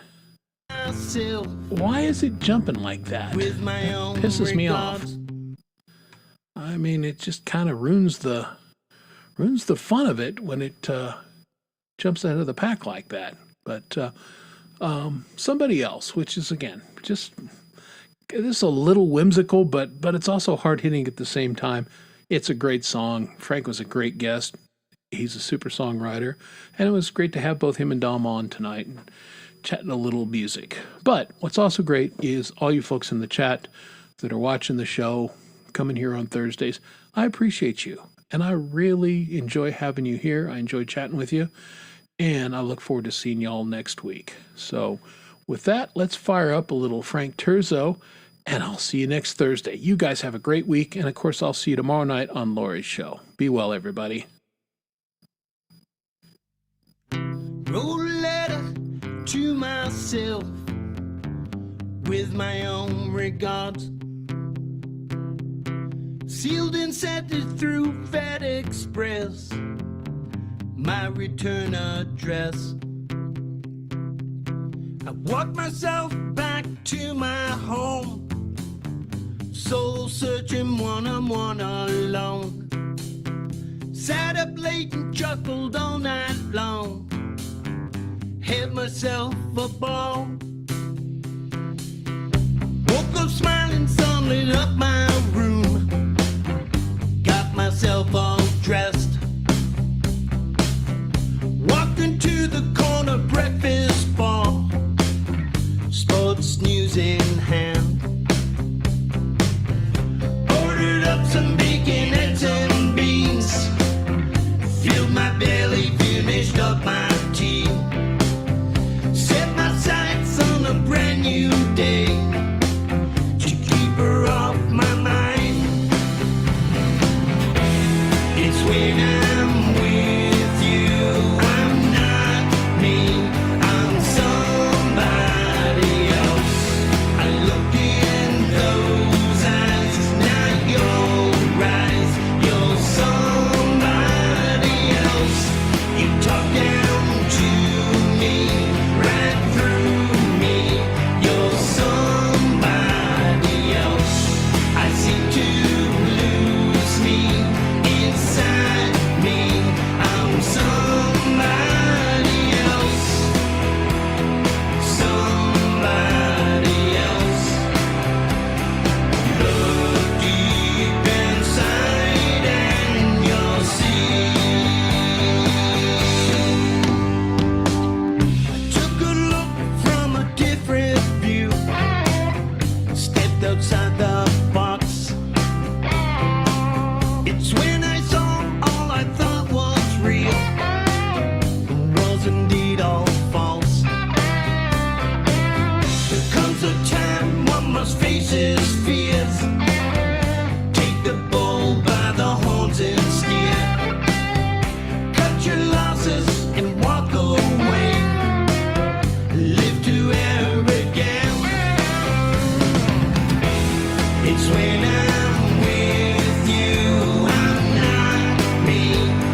same results. It's when I'm with you, I'm not me, I'm somebody else. I look